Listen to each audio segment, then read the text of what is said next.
Mr. Coker. Thank you, sir. And members of the board, thank you for your time. I'm just going to echo what Mr. Brown said and the rationale. You know, like he said, we're not going to make everybody happy in the situation. And we also have to look at what's best for our kids. And in a conversation I had last night, one of the things that was brought up is the social and emotional well-being of our students. And what we're seeing is a lot of these students, you know, have been kind of cooped up in their house since back in March when we first started this. And it was for obvious safety reasons. And I think at this time, we've addressed the safety issues. Most of the staff on my staff are ready to come back, ready to have kids face-to-face. And it's just, you know, it's going to be beneficial in the long run that we get this started. One way or the other, you know, we're going to come back face to face. So this is a good way to phase it in. I think also was one of the staff members that mentioned that we should probably wait till the quarter in order to lessen the disruption. I mean, it's obviously going to be a huge transition for all the students that are coming in and coming back to school. I mean, again, we have to think they've been out of school since the middle of March. So that transition piece in itself is going to be daunting, to say the least. But I strongly believe that we definitely need to get our students back in the building and back face-to-face and as safe as possible for everybody as well. So that's my 2 cents. Thank you, Mr. Clough. That was Mr. Coker, by the way, Mr. Flood. I'm sorry.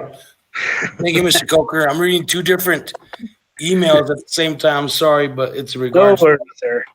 Anybody else? No offense taken, President Flores. We've all got a ton of those. I understand totally. I'm not going to say anything further because I already have my foot in my mouth, so I apologize. Any comments from the board, questions from the board? Mr. Khan, and then I'll get to you, Dr. Diaz, and Mr. McMillan. Okay, so how Mr. Coker mentioned that, you know, going into the hybrid, do parents and students know that it's going to be a different way of a learning style as per just normal school going in? It's not going to be, with my correction, right, Mr. Coker, it's not going to be where you can go in and just, they can leave for lunch like normally the sophomores through seniors would, correct? Where you're going to keep everybody in? Right. Yeah. The whole premise behind the hybrid is going to be a different learning model as far as that goes. I mean, there's obviously going to be some adjustments we're going to have to make. You mentioned lunch. We're not going to be able to have everybody in the lunch room at the same time. What we're also looking at is like on Monday and Tuesday, we're going to have half our population at the school. And on Thursday and Friday, we'll have the other population. So the hybrid model works basically 2 days out of the week, they'll have an in-person, or they'll have the in-person lecture and classroom. And then the other 2 days when they're not in there, they'll be expected to do either assignments via online or whatnot. So it is a different learning style. I mean, it's something that, you know, the teachers, myself, the whole district is probably going to have to learn and adjust and tweak as we go. But, you know, just again, kind of echoing what Mr. Brown started off the statement with, we feel that this is probably the best method to move forward and start getting these kids back to what school used to be like. Which would be a little bit more abnormal though, right, sir? Like, because passing periods are going to be a little bit different the way, it's not going to be the way it was last semester, right. Or bathroom breaks. I'm just trying to juggle that piece together with the hybrid, how you guys are going to incorporate all that in with them practicing social distancing and cleanliness, etc., and not be conversating like they were in the commons. Correct. That's just my piece where I'm just a little concerned with that still. And honestly, Mr. Khan, I can echo your concern as well. I mean, we think that it's easy to train high school students to, you know, basically stay away from each other, 6 feet apart, don't gather, wash your hands and everything else. And you figure as soon as they get to that age, it should be an easy task for them. However, you know, we're going to face our challenges, and we're just going to have to, you know, really stay on top of that and address those issues. You know, right now we have all of our signage in as far as floor markings. So we're also talking about a new way to traverse the hallways, if you will. We got markings to say one way on one side of the hall, the other way on the other side of the hall. And those are going down on the floors. I mean, we've got markings that say, you know, stand here every 6 feet apart and such. And you mentioned the cafeteria, and, you know, that's something we're still working out as far as the logistics go on that. Because even if I have half my population, I'm still looking at housing about 300 kids, providing everybody does come in on the hybrid model. So it's going to be a challenge. There's no doubt about it. But I can tell you that, you know, and I'm speaking on behalf of my staff and my other administrators, you know, we'll accept the challenge and we'll do what's best for kids, plain and simple.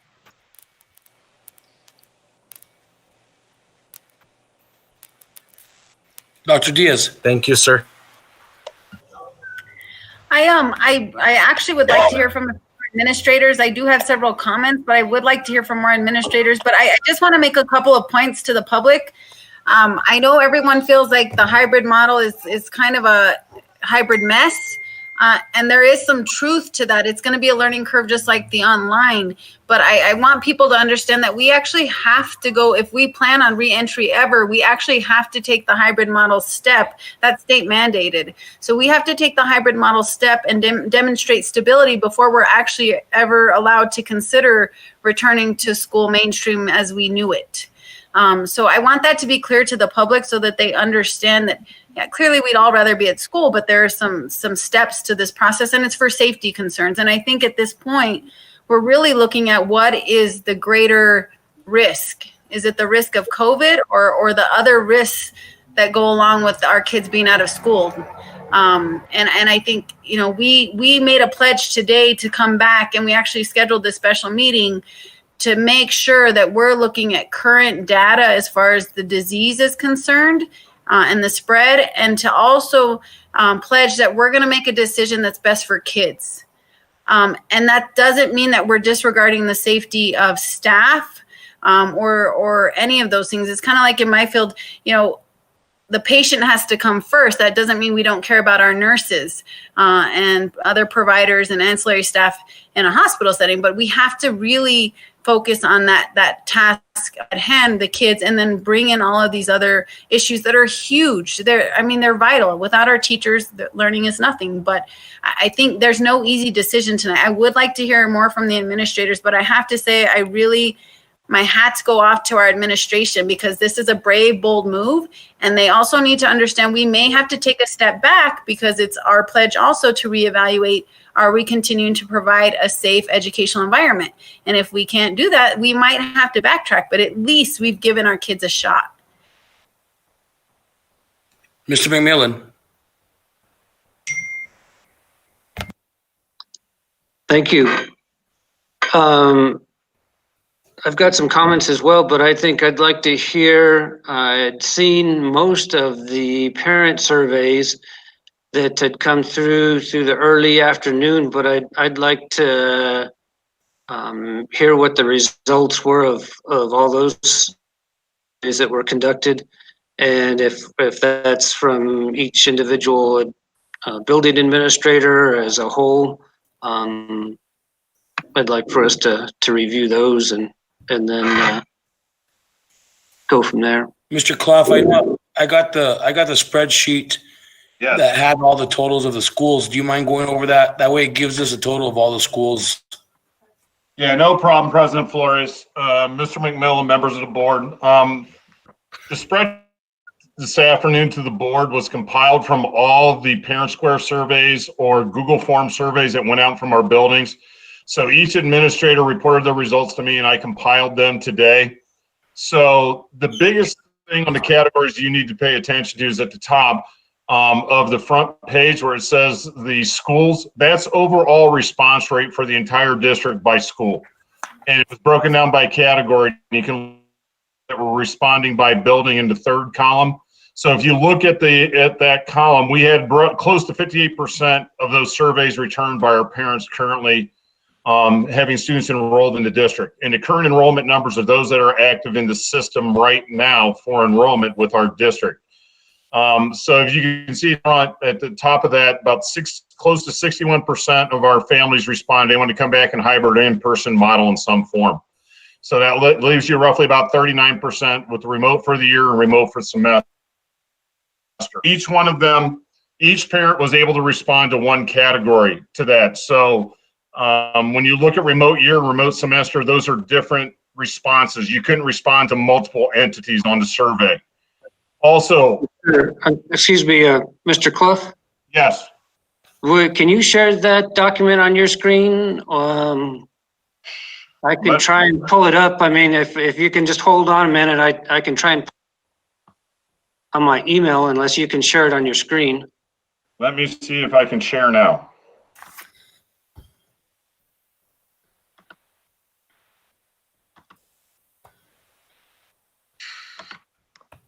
It might be present now in the. Now I put present this tab. Oh, wait a minute. It did not take.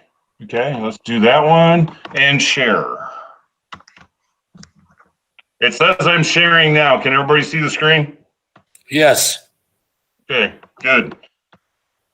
Okay, thank you. Can you now, I apologize, but I was trying to find the document as you were going through that.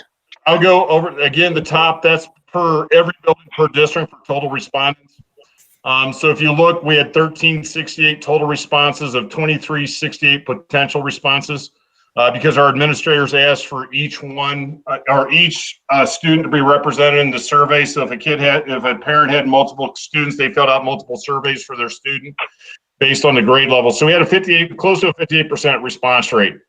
And if you look at the top of the district totals, you look at the remote by year, remote by semester, and hybrid in person, the parents could only have one selection. They could not choose multiple categories. So those are each unique identifiers of the students.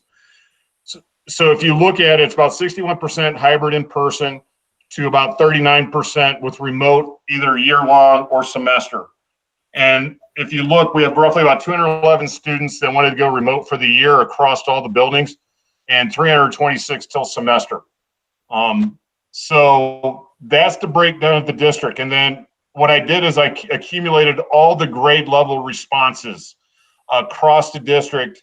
And as you can see at the elementary, we had a large turnout of parents pre-K through 3, which was expected because those are usually the age groups that you really need to have kids in school because of the social emotional factors, the writing, developing the friendships and all the behaviors that you develop young in your age. So if you look at that, elementary across the districts close to 63% for coming back hybrid in person. So that leaves you at 37% for remote for semester or year with those students. Middle school, that's Cliff combined. I kept Cliff's numbers out and La Plata's separate 7th and 8th grade response.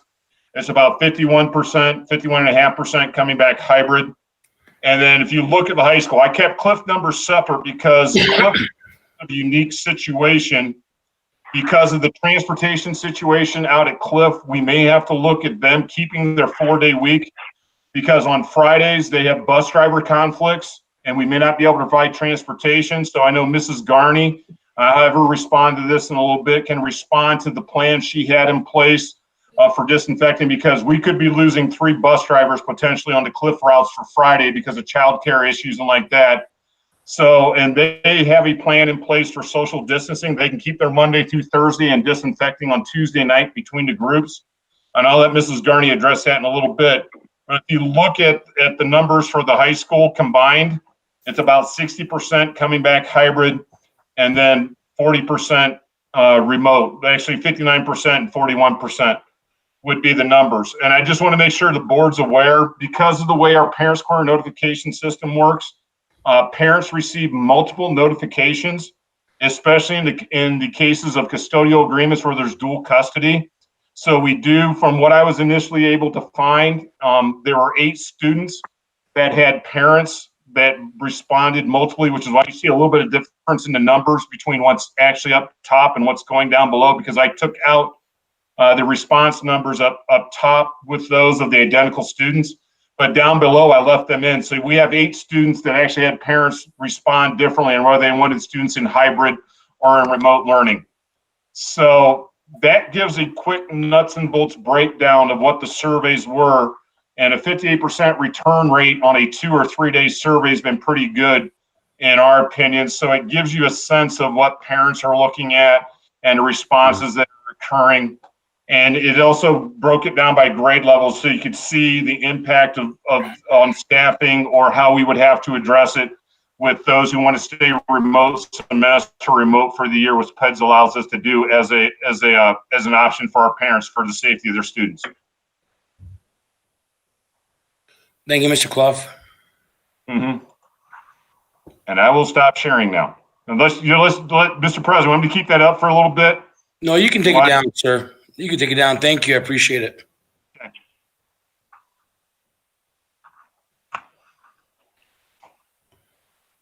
Any other administrator or board member, Dr. Diaz? I was just wondering if any administrators would be willing to share whether they did a formal or informal survey of their staff, what teachers' feelings were on coming back if they did that type of survey.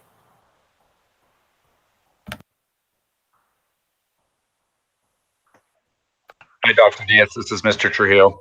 Okay. I'll share next. Mr. Trujillo, go ahead. Yes, sir. So I spoke with each teacher individually, and there's one teacher that doesn't want to come back, and the rest are flexible, willing to do whatever they need to do. But numbers-wise, we have 8 classroom teachers and 1 special ed teacher, so that's percentage-wise would be just over 10%. Thank you, Mr. Trujillo. You're welcome. Who's next? I'm sorry, I didn't see you on the screen. Leslie Ormond from Harrison Schmidt. Go ahead, Ms. Ormond. I would just say, Dr. Diaz, that I told my staff, my years, about 24 years, and really asking for is just time. And that's, some of them said, hey, on Monday, most of them said, I need at least a week. Overall, you know, they're ready. I think that we just need time. And I like the idea of Mr. McMillan and talking to my staff of starting remote and we have a few other things that have been mandated by the state and actually kids and so I just think what I would say very boldly is just that we make a decision of what date we're going to start so that teachers can plan, we plan, and we know our kids need to be in and want them in school. So we like the quarter so that we can start. Parents have told me that they're just kind of getting used to this whole remote thing, and it's just a place to start, a place to end, and then prior to the end of the quarter, of course, Dr. Diaz will have more data to look at. So that's all I have to say. Thank you, Ms. Ormond. Mr. Brown. Mr. Brown? Mr. Brown? Hello. Yes, sir. I'm sorry. I'm on the phone with a staff member, Mr. President. What can I? Mr. Brown, what date, I know it's after the 8th, what date would we start after the 8th? Have you guys, if it's passed, that we go to a hybrid model, what date are we looking at? Because I know, you know, like Ms. Ormond said, I know teachers have to get prepared. I'm assuming the cafeteria would have to order food and get prepared like that. What date have you guys set for that?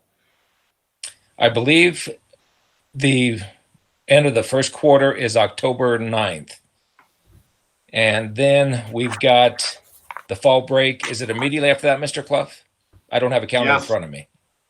Yes, the 9th would be the last day of the quarter and fall break is the following week. And then the 19th, I believe, would be the first day of the second 9 weeks.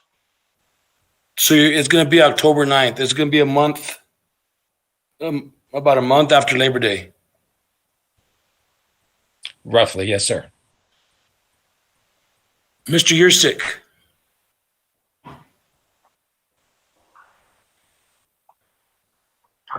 Thank you, Mr. President. I'm going to be talking. I don't know how good my internet service is, so I may be going in and out. If I am, just tell me to cut off. But Yes, after sir. polling my staff, I have 3 teachers who probably will not or feel like they're not safe to return. A second grade teacher and art. All the rest of my staff are ready and willing to go date and some time to get ready. We've discussed the quarter as well as being a good opportunity to come back on a clean break. So like I said, I'm not sure if I'm coming through well with my internet. You are, Mr. Yursick. A lot of our kids are struggling in issues and social emotional issues. So coming back sooner than later, but in an organized manner where I can bring kids in and be safe would be real important to me and my staff, that we have everything in place ready to go. Thank you, Mr. Yursick. Thank you, Dr. Mr. Diaz. President. I just wanted to clarify. So my understanding is that we are going to bring kids back in a stage process. So I know clearly there's the hybrid model, but even outside of that, my understanding was that we were planning to bring the elementary back first and then stagger that. Is that still the case? Mr. Brown or Mr. Clough? Yes, Dr. Diaz, that is in fact the case. Now, it could be that if indeed we do begin at the end of the first quarter, it could be where the middle school, possibly high school, probably a little too early, but where they would be able to return as well. But at the last PED superintendent conference call, it was mentioned that it could be 2 weeks after the elementary students are allowed to begin. Could be 4 weeks, could be 6 weeks. There's just no telling when for sure they will allow secondary students to begin the process of returning to school. Of course, it'll be middle school and then high school after that. So the initial plan is yes, just for elementary, and in our district, it would be pre-K 6. Dr. Diaz. And then I get So just, my goal would be to have all kids back by the 9 weeks. And I guess my question is, from an elementary perspective, is that 9 week cutoff vital? I know teachers need time, and I definitely have heard that for sure. So I'm not advocating for starting the 8th. I think teachers and schools need time to prepare so that we are bringing kids back safely and have the signage and flow down. But I'm looking at the calendar, and I was just wondering, maybe the 14th is too soon. But what about like September 21st or 28th for elementary, 21st or 28th for elementary? So that maybe our goal would be to be able to have them start. We can look at what numbers are looking like, and then our goal would be to have the secondary start that week after fall break, so that all kids are back at that point. That's a very real possibility. As a matter of fact, during our administrative meeting, one of our administrators actually proposed something similar to that. And again, we can start any time after September 8th. We are allowed to begin pre-K 6. Again, the state will dictate to us when we can bring back our middle school students as well as our high school students. But as far as the pre-K 6 in our district, we can begin anytime after September 8th. Mr. McMillan.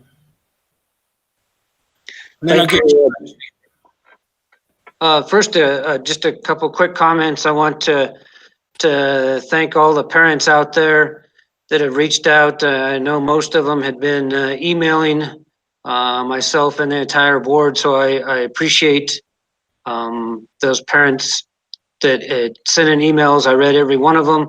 I didn't get to respond to all of them, but I appreciate the parents' input. As was mentioned earlier, in our last board meeting, I was really thinking we should look at continuing the online piece until the 9 weeks, if not the entire semester.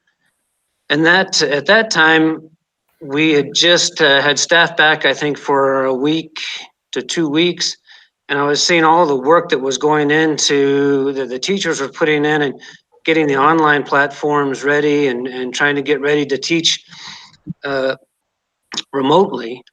Since then, we've had a few weeks where we've had the kids back, and as the rest of the board is seen from the emails, and it's been frustrating and it's been a real struggle for all kids, from the youngest kids all the way up to the high school, and it's not just devices, it's internet issues. We've had even in my own home issues with the platforms and connectivity. And so I, at this point, would really push to try and get the hybrid started as soon as we can, prior to the 9 weeks. But again, in an organized fashion, if our schools are ready, if we've got allow time for teachers to get into the classrooms, because they've not had that time since the end of last year to even clean up from last school year. One thought was, Wednesdays are planning and prep day for teachers. Maybe we allow them to get back into the buildings on Wednesdays so they can start their prep in their rooms. And yes, it's probably going to be quick, but I think at this point, everything, the parent survey that we just got results back on, to parent comments, we need to get back in as soon as possible to the hybrid. And I think at this point, from the standpoint of the virus, we can do that in the hybrid. It's 50% capacity. So I think if we get our buildings prepared for that over the next couple of weeks, as Dr. Diaz mentioned, maybe towards the end of September, we can start the hybrid. And a couple other thoughts that had come to my mind is, do we do it in phases we've got the Cliff schools? Do we allow them the opportunity? And we haven't heard from Mrs. Garney, but if she believes her staff and her facility can be ready for that, can we start them sooner? Another thought was with our special education students. There's been some talk about I think the state has allowed us to do face-to-face instruction and assistance for our special education students. Do we start with that as soon as possible, and then phase in our K through 3 as soon as possible, and then proceed from there? So those are some of my thoughts and my comments, and I look forward to hearing the comments and thoughts of others. Thanks. Thank you. Ms. Montenegro. I think I'm understanding Mr. Brown right, but I just want to clarify. So if we do, I'm great with anything, but if we come back the day after fall break and the state has not allowed secondary to come back, even if we do start 3 weeks early, they won't be allowed to come back. That's one of those things that's just kind of out of our hands, if I'm understanding that correctly. So the opposite is true also. There may be other schools throughout the state that decide they're ready to go September 8th, and they're able to show 3 weeks of no large breakouts. And so secondary could be coming back allowed by the public education prior to our fall break. So those are all kind of things that are out of our control, so we're not going to know. And so I'm not advocating one way or another. I just want us to all be very clear and understand that we can't really control when our secondary comes back at this point.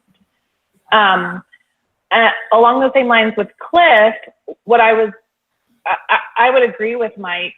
I think in one of the calls that I had with the Secretary of Public Education early on, when they first came out to present the hybrid, it was very clear that school districts that have enough facility to allow for social distancing could come back fully. It didn't have to phase back in. Someone correct me if that has changed, but I believe that they could come back K through 12 if they felt like they could maintain social distancing because they had the space, because they have a smaller school population. That was my understanding. Again, that's been, oh goodness, probably back in June when we had that call. I think there was a few other board members on that with me whenever we listened in to Secretary Ryan. So those are all options, but there are options and then there are state mandates. And so we have to be very clear in not only understanding that as a board as we move forward in making decisions, but also that the public understands, where our hands are tied. That's all I have. Mr. Khan. So I'm just going to reiterate more or less what I talked to Mr. Coker about, but and Ashley made a good point with the state mandates with high school not going in fully. But when we're thinking about this, and I'm not saying that hybrid is not bad or remote's not bad, and I know my kids are having problems sending work in and having to redo it again. But what we're not thinking about is the psychological, and I know parents want their kids going back to school. Kids want to go back to school. My kids want to go back to school, but it's going to be a little bit different. And how does the teachers and administration talk to them about that? Because they're going to think in their head that it's normal to go back and be their normal selves, which it's not. So it's going to go back on the teacher having to, again, practice the social distancing. It's going to be totally different. I feel like if we went hybrid, we're putting more on the teachers, and we're not seeing the little things in between that they're going to have to be putting through, trying to deal with the kids in class, practicing the social distancing, the cleanliness, explaining to the kids of what to do, not to do, and dealing with the ones that choose to keep their kids online. They're going to be working triple themselves on this. I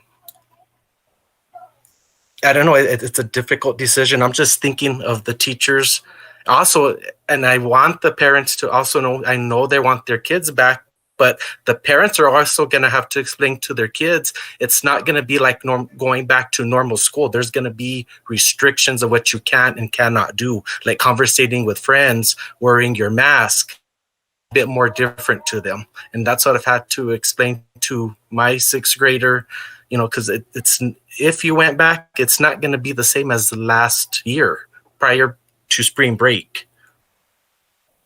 That's all I have, Eddie. Thank you, Dr. Diaz. So I just to say, I think you made the exact point. We have to teach our kids it's about adapting. And while there are plenty of opportunities for that in a lifetime, this is going to be one of those situations where we as parents have to communicate. School is now a privilege, and I think most kids would agree at this point. They recognize that going to school is an opportunity they want to have. That also means the onus is on our kids and our staff to work on that social distancing, to work on the cleanliness and the hygiene, and to wear the masks. And so if those numbers go up, then we would have to backtrack to online again. And it's not a threat. It's more of understanding there's a consequence to not following through on your end of the bargain. And if people cannot wear the masks or follow through on those guidelines, then maybe you have to consider keeping your kid at home online, which is clearly an accessible option for anybody going through silver schools right now. So I think that part is really, really important. And I will say, Patrick, I keep going back to, because I struggle with the safety issue, because I'm looking at it from a medical perspective too. But what I will tell you is, I watched, it's kind of nice because I kind of watched a simulation of this transpire, because when they brought kids back for athletics, and let's agree, education, it has to be a priority over athletics, but they were able to get these kids an outlet, and they were able to work in 5-to-1 groups at that time, just as state mandated. And did kids want to go converse and hang out together and touch each other and say, hey, what's up, haven't seen? Yes. But it was those gentle reminders. And the reality is, I think kids are much better at adapting than adults. I mean, I can vouch for that as the adult. And so I think we're underestimating our kids' ability to work through this. And are there going to be issues with phonics and masks? And yes, there will be situations. Will every kid have a mask on for every second of the day? Let's be realistic. But I also said we can't look at this from solely a liability perspective. We have to look and say what is right for kids. There's always a liability. And these are all techniques that we should be promoting for our kids anyway. There's flu season. There's colds in general that are outside flu. I mean, these are issues that come up that really should be good practice, whether COVID exists or not. Now they've just become a heightened awareness and a higher priority, so that we are able to maintain that social contact. So I just want to be clear, it's not a perfect situation and it won't be the same, but this has to be the first step. And if we can demonstrate that stability, then moving forward, we could have everybody there with masks. And, I mean, there's just room to work if we can demonstrate that we're willing to take the onus on ourselves and perform those tasks so that we can be in the classroom. And that's for the safety of our teachers, to take care of our teachers, and for the safety of our kids. Everybody has to participate in that. The one other comment I just want to make, because I'm talking too much tonight, but the other huge population that we're missing here is our high-risk kids and our special education needs. And I think I don't want to be in your shoes, Ms. Hopwood, by any means. But what I will say is that this is the most at-risk population. And I'm watching it firsthand, watching my husband navigate through things. And I've been very impressed. He's creative. But, there's nothing that simulates that in-person teaching. And they're teaching on Google Hang. I mean, these teachers have become so creative. But the reality is that these kids can fall through the cracks. Any kid can, right? All our kids are falling through the cracks emotionally, socially. There are so many parts to this development.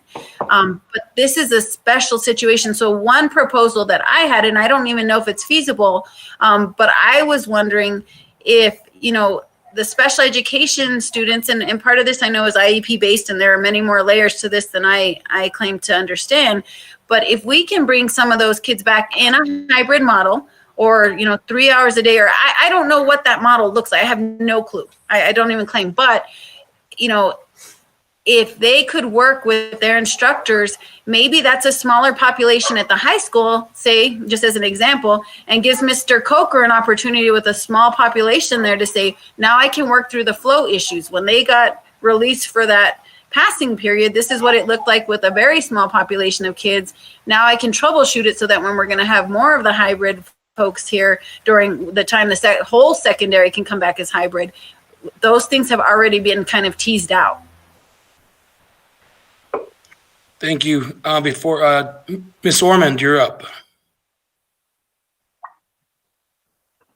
Well, I'd just like to say, kind of to Mr. McMillan and Mr. Khan, that one of the suggestions that was made, because of what you're saying, just getting kids back into the system, and what Dr. is saying, we would like our high needs first.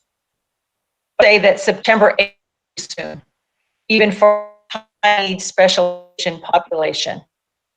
Ms. Ormond, you're breaking up just a little bit. It's a little difficult to hear.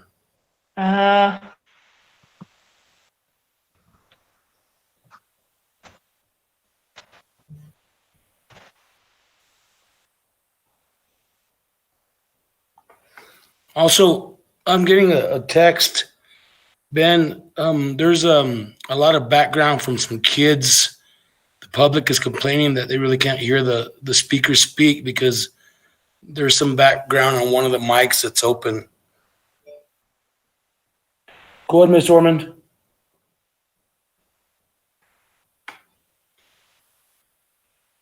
She's calling in. She's calling in.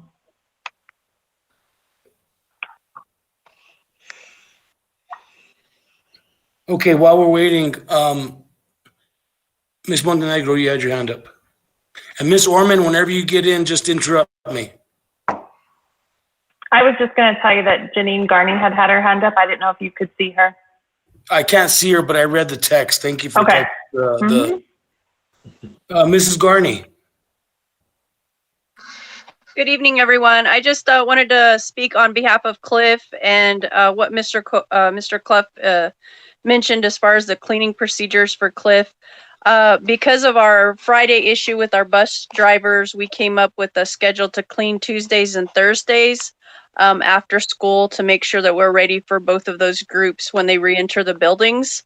And as far as coming back, we have the majority of our elementary and majority of our high school staff ready to return. I think just like all the other administrators have stated, we would need a few weeks at least to get things, back in order as far as desks in the right places and the rest of our items organized for spacing, et cetera, for our students.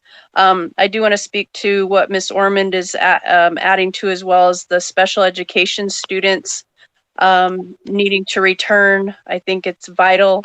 On top of technology issues, we have a lot of students that need that extra support in reference to even getting into some of the programs, and they have to be shown several times to make sure that they understand where they need to go. And I think that being able to have those students back with us would be so helpful for them and helpful for us. And then just like Dr. Diaz spoke to, just the social emotional piece, I think that kids can be trained to do what they need to do, and they do a very good job once they know what the expectations are. And I know all of the administrators would make sure that the kids are meeting the expectations that the teachers have and the school and the board have for them as well. So if there's any other items for Cliff. Thank you, Ms. Garney. And if I could, I see a few people, a lot of people on my screen, but thank you, Ashley, for letting me know that Ms. Garney wanted to speak. And I can read the side text or the messages. So if I'm not seeing you, shoot me a message and tell me you want to speak if I can't see you. Mr. Brown, go ahead.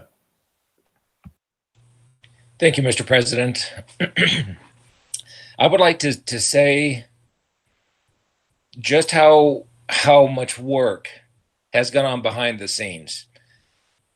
Our teaching staff, they have endured a lot, several hours of intense training for teaching online. And while that might sound like it's an easy task, it is absolutely incredibly tough. Going from just helping students, kind of a tutoring approach, if you will, online, to actually teaching for learning online is just monumental. It is just extraordinarily tough. And so that has been the focus. And I would just like everybody to understand that that has been the focus of our school district throughout the summer, helping our teachers be better prepared as best as we possibly can to be able to teach our students as best as we can in such a tough, challenging environment. And so I take my hat off to each and every one of them because they stepped up like the professionals they are. And they've done a remarkable job given the circumstances that they were placed within. Also, we are one of the few districts that was able to actually provide a device for each and every student in our. And so hats off to our IT department, because those folks have been working nonstop for a long time as well. And so the message that I'm trying to get out there is this has been an incredible team effort. And so I have been involved with Ms. Hopwood within the last few days of helping our students with special needs being able to achieve the educational opportunity that they need. And so I will step aside and let Ms. Hopwood talk about that, Mr. President, if you allow that here in just a few moments. But we have been trying to look at how we can bring the students back in as safe manner as possible for those that want to come back whose families are willing to allow them to come back, while still providing an educational opportunity online for those families that do not feel comfortable sending their children back. And so we're trying to meet the needs of every single child within our district based on what the parents, the families believe is in the best interest of their individual child. So with all that being said, I just wanted to put it out there and let everybody know what we've been working on as a district and how incredibly tough this whole situation has been on everybody. Our food service personnel, as you know, they have been true champions in ensuring that our students have been able to be fed since we went into the school shutdown back in March. Our custodial staff, they have been in several trainings to learn how to clean deeper in response to this COVID virus that we're all encountering. And I want to be able to sit here and say that there is no need to panic because our schools and our facilities are going to be top-notch clean. If I said that, I'd be lying. But I can tell you one thing, that we're doing everything we possibly can to meet the needs in every aspect, including the cleanliness of our facilities and the disinfecting. As a matter of fact, I know Ms. McCain and Ms. Amanda Peterson, our Chief Procurement Officer, have scheduled a training with the actual supplier of our material for our custodial staff. Our custodial staff have been through several trainings this summer. And so they're going to do everything they possibly can under the direction and supervision of our school staff, of our school administrators, to come back into a clean building as much as possible. And I know that our school administrators have been working hard at trying to ensure as much as possible the social distancing component that is necessary as well. And so I just want everybody to know that we're working hard to welcome our students back into a safe environment. But there's going to be ups and downs. There's going to be areas that we slip and fall. But I can tell you one thing, it is not done intentionally, and we're doing everything we possibly can to learn from our mistakes so that we can improve upon them when we do welcome our students back, our students and staff back, but also as we continue on with the online remote learning model that is currently in place. So I just wanted to make sure and put that out there and give a hats off and kudos to our staff across the district, because everybody has been working so hard, including, of course, our maintenance staff. And our business office staff, they have been working hard dealing with the incredibly challenging shortcomings of the budget that we've had. It has just been a true, total team effort. And I can tell you that the community, the board, has very much to be proud of with each and every employee in our district, because I certainly am myself. Thank you, Mr. President. Thank you, Mr. Brown. Before I go to you, Mr. Clough, and Ms. Orman, Katrina Bustillos, I would like to hear from you.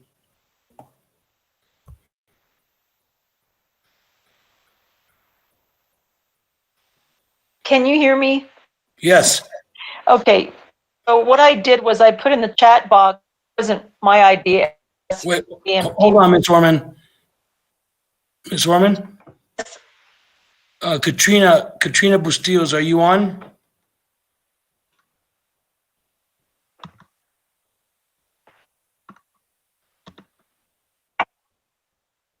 Yes. Okay. Ms. Orman, go ahead. I'm going to leave my face off because that kind of helps with it. Anyway, at our last DMT, one of the other elementary principals recommended in the reentry that it's hard for parents, I get it, but just like what Michelle Diaz was saying, that if we could bring in the pre-K through 3 for 1 week and then have the extra staff members help support us with that, and guiding students in, training, nurse and I talked about it, teaching kids how to wash their hands, all that stuff is going to be in place. Next week, the 4th through 6th grade, like Mr. McMillan, I think, turn to that as well. Then if things go well, the following week, school, and the following week. So I think, first of all, the high needs special ed kids, of course, and all thing is that we've already made that, I think you've made realization. September 8 is too to bring back any of our parents in teachers not ready. Most certainly decided to bring them in for quarter, we would, and I think would be able to do that. So that's the comment on it from earlier. And I think for giving us this opportunity to have some input. We work with great teachers, and I'll echo that, Mr. Brown. They're working tirelessly, and the online platform is very much a challenge. So, but we really, as Mr. Yursik said, we want to be ready. We don't want to just be in a hurried way. So I appreciate your time and listening. Thank you, Ms. Orman. Dr. Diaz.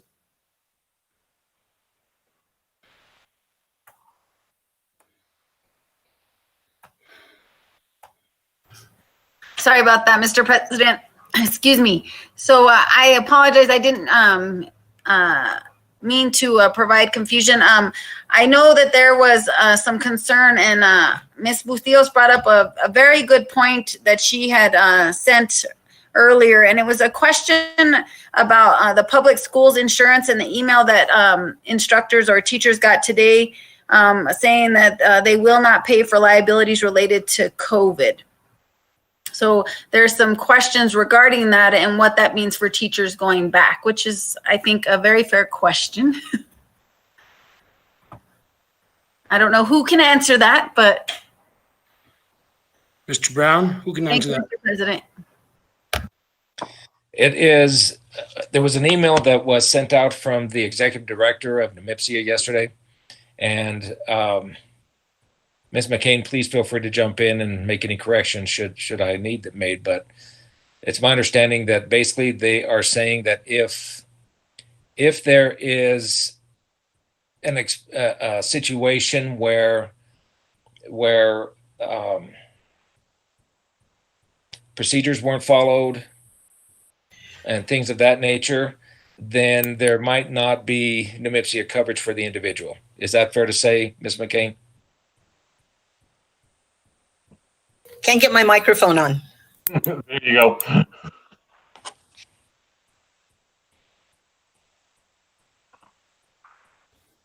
You're still muted, Michelle McCain.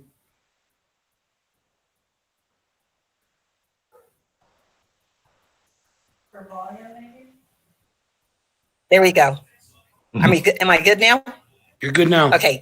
Yes, it was from Richard Valerio from the New Mexico Public Schools Insurance Authority. They are our risk insurer. And I think that they are just wanting people to just make sure that they follow all of the precautions that have been set by the state, because basically what it's saying is if you don't follow the health guidelines that have been set by the state of New Mexico, then you can find yourself personally at risk if somebody got sick, you know. And as our risk insurance provider, I guess that is their, you know, their ability to warn us that, you know, we need to be careful. We can't get lapse. We can't get just totally because you may not agree with the health guidelines does not mean that you don't have to follow them. And I think that's what the point that they were trying to make. Thank you. Okay. Mr. Khan. Is that, Michelle, help me, is that the same thing as the PPE? The NMIPSIA and the PPE for the teachers? Sorry, waiting. Okay, there we go. It's anything in the governor's health orders that they have put forth as far as wearing the mask, social distancing as well as you can, as long as you are, you know, doing, you know, your best effort to follow those guidelines.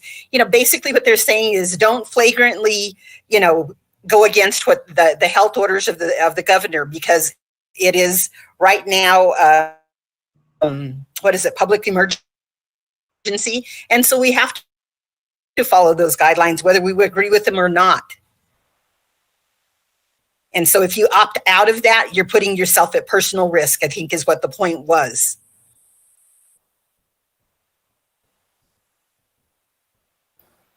Right? Thank you. Mr. Ping.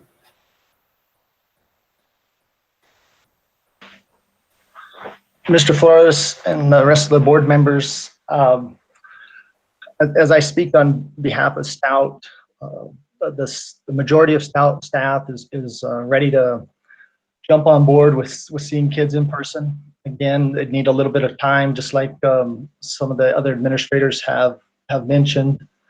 You know, the only real concern is we'll have to do a few adjustments, but you know, 60% of our parents have voiced that they would like to see their kids back in person, getting instruction in person with their teachers.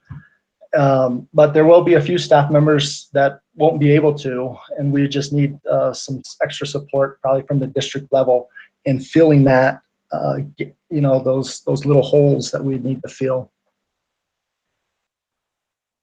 Thank you. Thank you, Mr. Ping. Mrs. Hopwood. Thank you, Mr. President, members of the board. I can speak a little bit about what is available for students with disabilities during the remote or the red phase. We've been allowed the opportunity to bring in students in small groups in a 5-to-1 ratio. So we surveyed special education teachers and related service providers to find out who of their students were not successfully connecting with online learning in the spring. And we generated a list of about 100 kids out of our 430 students with IEPs. And of those 100, teachers and have surveyed families to see who would be interested in bringing their children in for small group instruction. And we had about 50 responses there. Now, since the semester has started, some of those students who were not connecting in the spring are now connecting because they have the benefit of a district device or the internet. And so the list may come down from 50. It may come down a little bit from there as we find out that connectivity is working the way that we wanted it to. And so part of our potential plan is to decide which of those highest need kids, those that are frustrated by technology, or those that have, you know, zero supports at home, or are just not able to connect online, and bring them in small groups with special education teachers and related service providers. And that plan we've been developing that plan. It's there's a lot on teachers' plates right now. We were not able to start with small group instruction sooner because part of what has happened for teachers is not only are they learning platforms, but they're also doing another layer of paperwork. And so we wanted to make sure that they had enough time to plan around the paperwork that is required to bring all of our students with disabilities in. So every student who has an IEP has to have an interim learning plan. And that interim learning plan will define what learning will look like, whether they're 100% remote, or if they're in a hybrid situation. And once those documents are prepared, then it doesn't matter whether COVID surges and we all have to go back to a remote setting, or if we're able to maintain a phase in over time the way that we'd like to, the plans are set. And they shouldn't have to come back to do this additional paperwork again. We should be set for the whole year. And so that has been the priority, is to let teachers have time to create those learning plans for their students. And then now that we're ready to move forward, we can overlay what small group instruction is going to look like for that, for those identified students who have the highest needs. Were there any questions about what that looks like? Go ahead, Dr. Diaz. So when those students come back, are they, I mean, if they come back early, which would be great, to that small group instruction. I have two questions. One is, with the governor changing the group gatherings to 10 to 1, does that change the number of kids we can accommodate in those groups, or is it still 5 to 1 from a PED perspective? That's one question. And then the second question I have is, if we bring these kids back, I'm just curious, are they going to be with the teachers that they normally would have? Because it seems like that would provide the most continuity and the most growth for those kids, and aid in that transition when they do come back to full hybrid and then full schooling. So we're still working under the 5 to 1 to bring students in. That hasn't changed to my knowledge. And depending on availability of staff, students may or may not be working with their school teams. If we are limited, one of the recommendations to bringing small groups back was to try to minimize the amount of traffic in all of the buildings, and maybe provide one site for elementary, one site for pre-K and kinder, and one site for secondary. And within that, those who can provide face-to-face would shift their caseloads so that they could do the face-to-face piece, and then those who were staying remote would pick up the remote only. So there are a lot of moving pieces in this plan. And I think there are a lot of things to consider. Certainly the traffic in the buildings is one. And then I know that sometimes people feel like we're more effective if we're working with people that we're familiar with, but we don't write IEPs around specific personnel. Staffing decisions have to be fluid. So depending on who's available for face-to-face, we may or may not be able to match students with their familiar staff members. Dr. Diaz. So Ms. Hopwood, I guess for me, that's a huge concern. And the traffic thing, to me, if we have empty buildings, to me, why would we not utilize those for the people that are going to eventually be in them anyway? That's just off the top of my head. And I'm sure you put more thought into this. But the second thing for me is I guess I just see the trust that's built in these relationships. And I know you do too. But when I watch the kids with these teachers, I'm curious how many special education teachers are willing to come back. Because if they are, to me, that seems like it would be the ideal situation. I just think that makes for some inconsistencies and then maybe some gaps. If one person's teaching them and then another person's going to come in, but then when they go back to school, they're going to be with this other teacher who has a different, I guess for me, it seems like these kids do really well with consistency. All kids do very well with consistency, not these kids, all kids. But the reality is, I think in a situation where it's already challenging, adding that extra layer to help expedite the learning, to me, makes the most sense. But like I said, I know you have a lot more layers to this that you have to consider. And I agree with you. It makes sense to try to keep things familiar. But the reality is some of our teachers are not going to be able to come back face to face. So there will be change for those kids. And so planning the small groups around the ones who can is the next step. Thank you. Hold on, Dr. Diaz. Ms. Bustillos, you're up.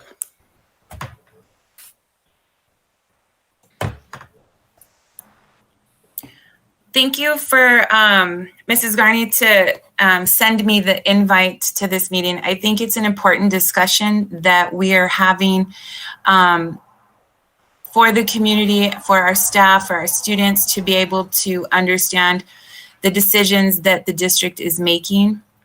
And I know the information is appreciated, especially because myself and Mary Lou Sauceda have received multiple emails with concerns and questions about how the district is going to handle the reopening process. And thank you to Dr. Diaz for also clarifying that the hybrid has to be the first step to going back to 100%, because I think that was something that was misunderstood by many people in our district, in our community. And so thank you for clarifying that. Also, thank you to Mrs. McCain for clarifying the information that came from NMIPSIA because, you know, since Mrs. Alvarez sent that out, I received 7 or 8 emails asking for clarification for that. And I had to let people know that I was not sure about what NMIPSIA was trying to say in that. So I thank you very much for clarifying and explaining that. Sorry for the background noise. And I think that perhaps maybe an email, a short note, something should go out again to explain what you said, because that was, when I heard that, I felt like, oh, okay, all right. So, you know, I'm still going to have my insurance coverage and everything that's associated with that. And I know that I felt a sense of relief hearing you say that.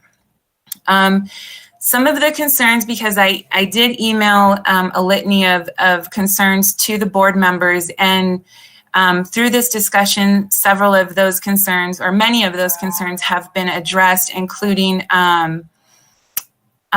making sure that, you know, staff members such as our custodial staff have been trained in the cleaning, you know, but also we need to think about how teachers are going to be able to do that same type of cleaning. Is it going to be during class time? I know we've talked about the Wednesdays and things like that, but what materials are going to be provided by the district for our employees in our classrooms to make sure that rooms are sanitized and cleaned as necessary? You know, will these cleaning plans be implemented in real time?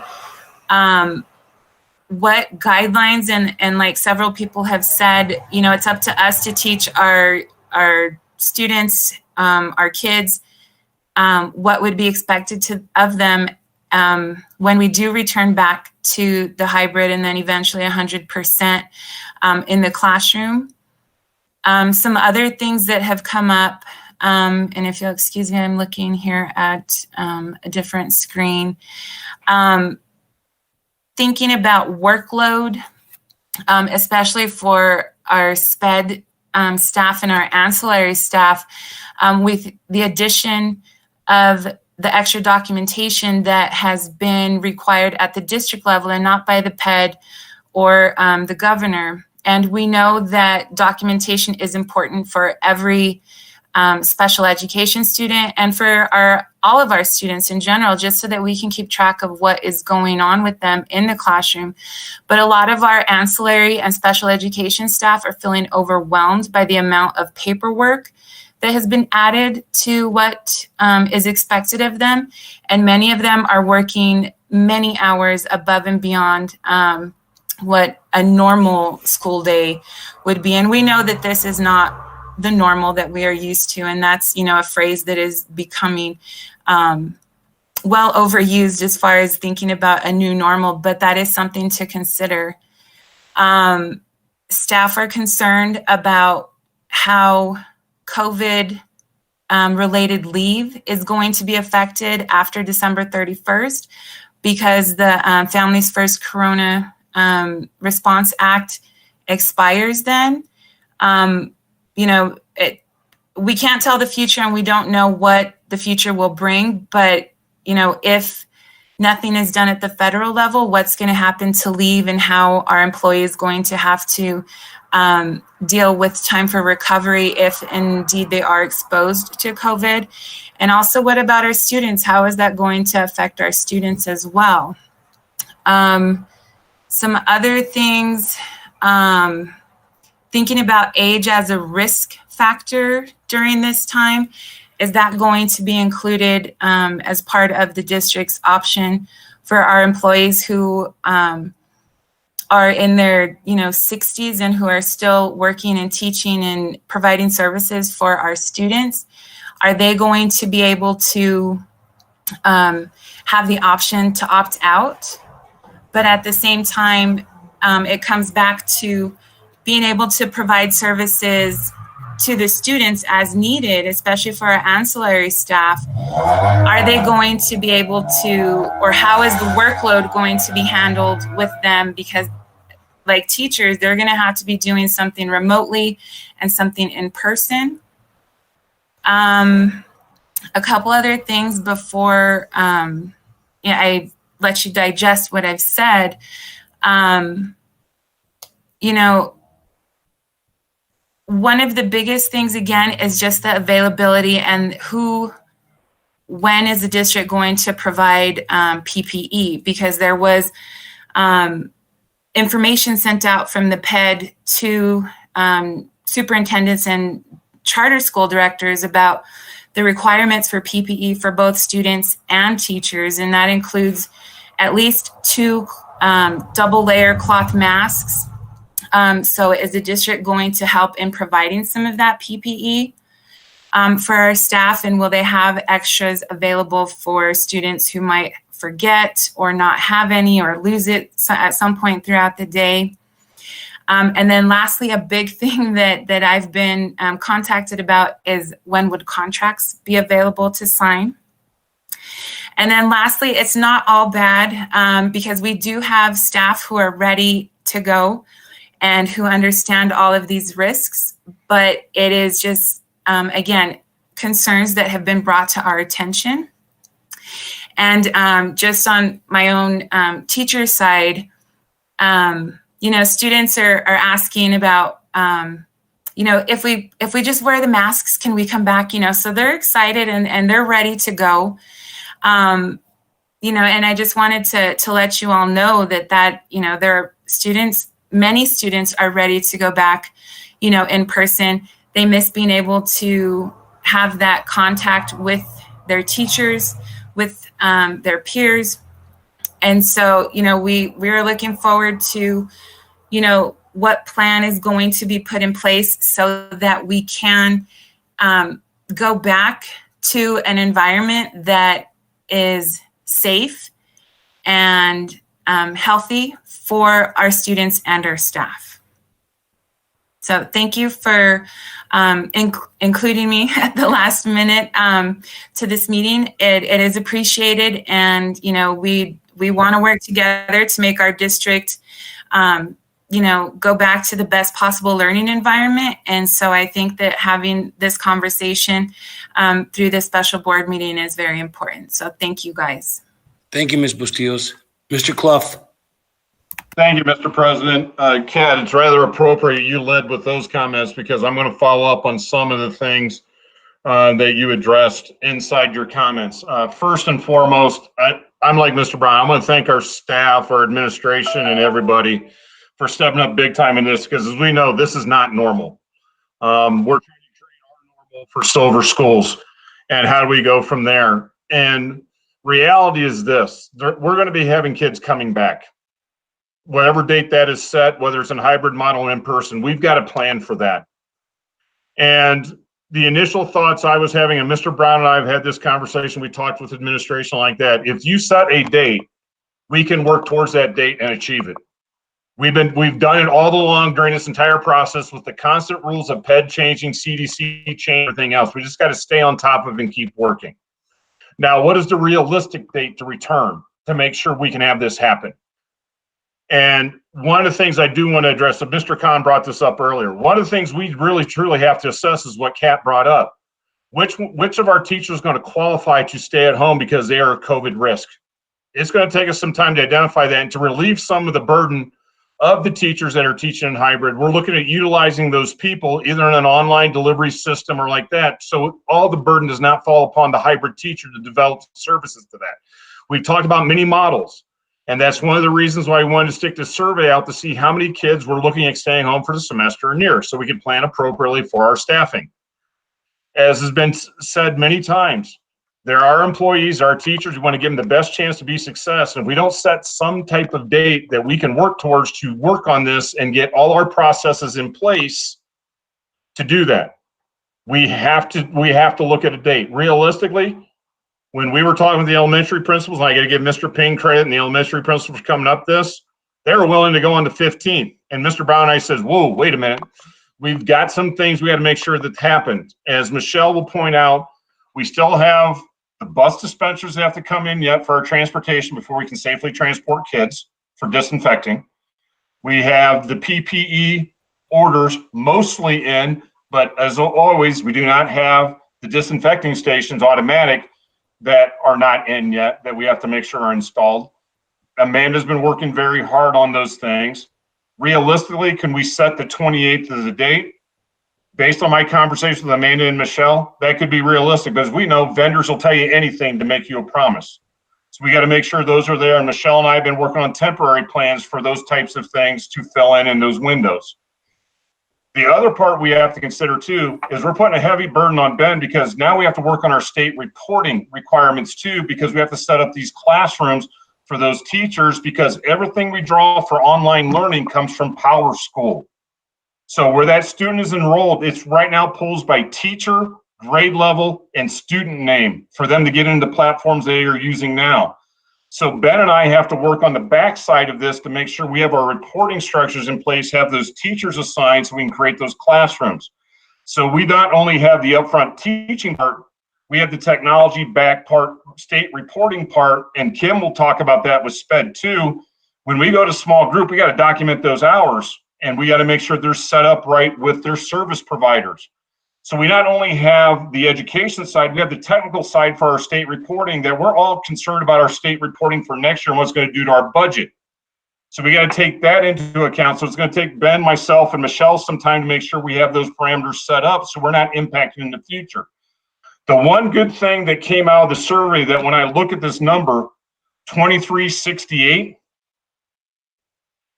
it's a lot higher enrollment than what even we were talking about back in March. We were potentially we were talking possibly of losing close to 500 to 700 students from our 2490 we ended last year. So we're down about 100 from where we ended last year. So that's a very good sign of where we're going.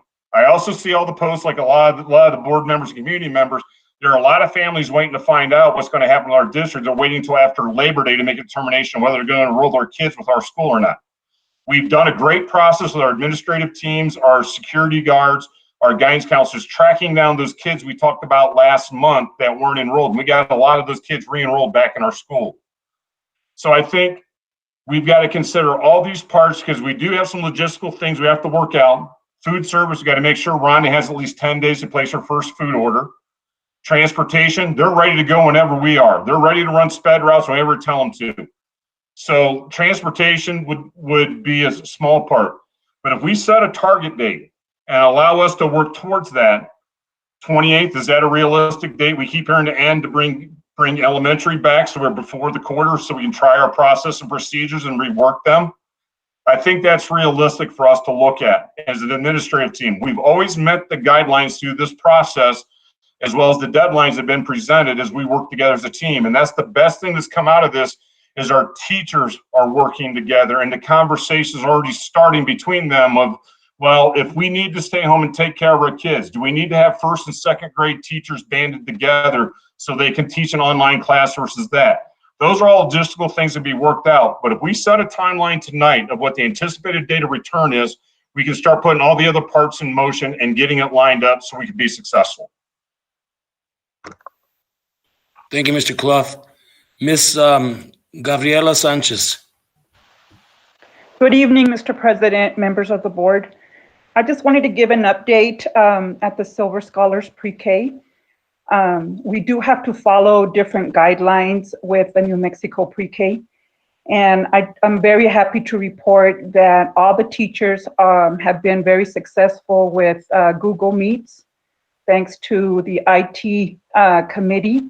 They provided iPads for all our students in a very short amount of time. So we're very grateful for the iPads. As I get online with the teachers a couple of times a week, I join them, and I see parents just doing an amazing job helping those little guys. They mute and unmute and sing and are happy. And 50%, after the survey was done, 50% of the parents want their children in the schools. And rightfully so, because of the social emotional piece. We know that these little guys, it's very difficult for them to learn online. So we have a plan in place. We do have a teacher and a special ed teacher because they're not able to come back or are willing to stay home and do the remote for the students, for the parents that are choosing to do so. So we're able to accommodate them. And I'm eager to get back into the schools because our numbers are so low. Some of the parents in the community have voiced their concerns. They had to choose other childcare facilities in town because they needed that daycare, that childcare. And if we open our doors, they will bring their children to us. So I think once we open up and they see that we're successful, that our numbers will increase, and that's a positive. But I do want to give a big shout out to all the staff at Silver Scholars. They teach 4 days a week, and they're required to do whole group, small group, and individual one-on-one with families, and they're being very successful. So I just want to make sure that everybody knows that. Thank you for your time. Thank you, Ms. Sanchez. Mr. Alvarez, you're up, sir. Well, thank you, Mr. President and members of the board. I apologize. I'm having some computer audio issues. I can't get on, so I had to get on by phone. But I just want to reiterate what everyone has said. If we do have a timeline, as Mr. Clough stated, I believe that we can go ahead and accomplish what needs to take place. As far as La Plata, my staff was divided. I do want to share that with you. And the reason for that, the reason for the division in some wanting to come back, and what they're worried about is that we get back into the hybrid model, and let's say that we do have a COVID case, then we're going to be switching back and forth, and that was one of their concerns. But as Mrs. Diaz said earlier, this is something that we have to go through in order to go ahead and get to some resemblance of reality and getting back to real school. And so I think this is a challenge that we do have to meet head on. And as long as we've got about, I would say, roughly a week to prepare, I think we can definitely do a great job. And I just want to thank all of my staff and teachers. They've been doing a great job. And it's been something very difficult for both parents and teachers. And I think it's time that we need to get back to some degree of normalcy. So thank you very much. Thank you, Mr. Alvarez.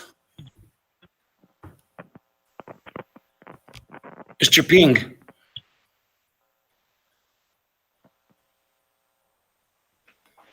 Well, I had just put a comment in, after Kim had talked about the special ed, possibly rotating caseloads based on different scenarios. As I take a look at it and just thinking about the process as kids come in, at Stout, we depend heavily on our IAs and our special ed staff, as well as our specials teachers, helping out with lunch duties and making sure that that's going to run efficient as we get into this hybrid model, as well as, the temperature checks in the morning. We're going to have multiple people working those sites.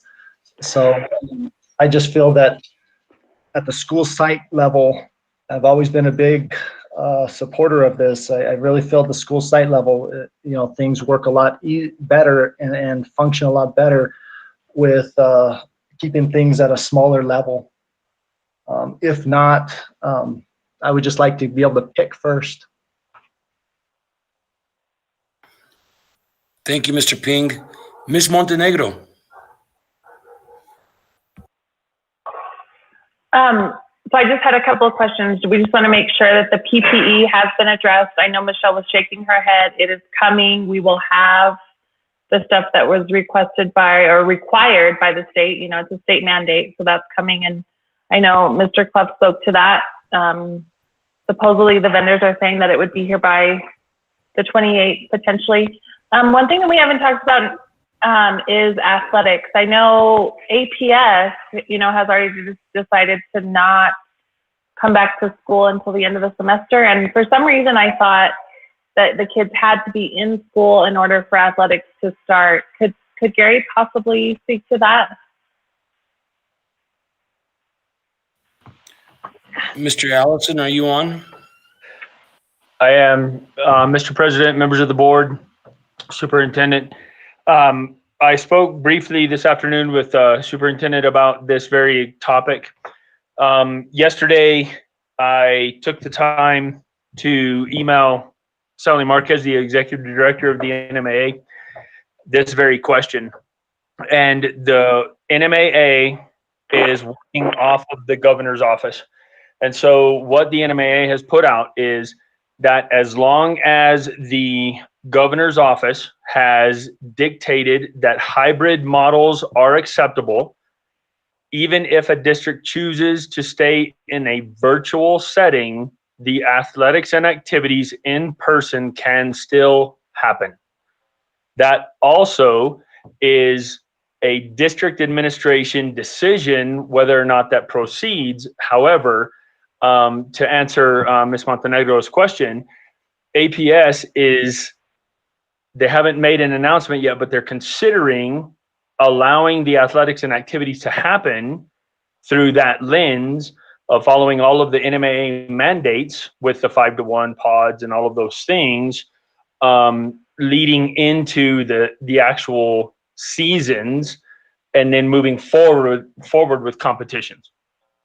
Ms. Montenegro, did that answer that question? It did. And so aren't some of our athletics or activities due to start right after Labor Day?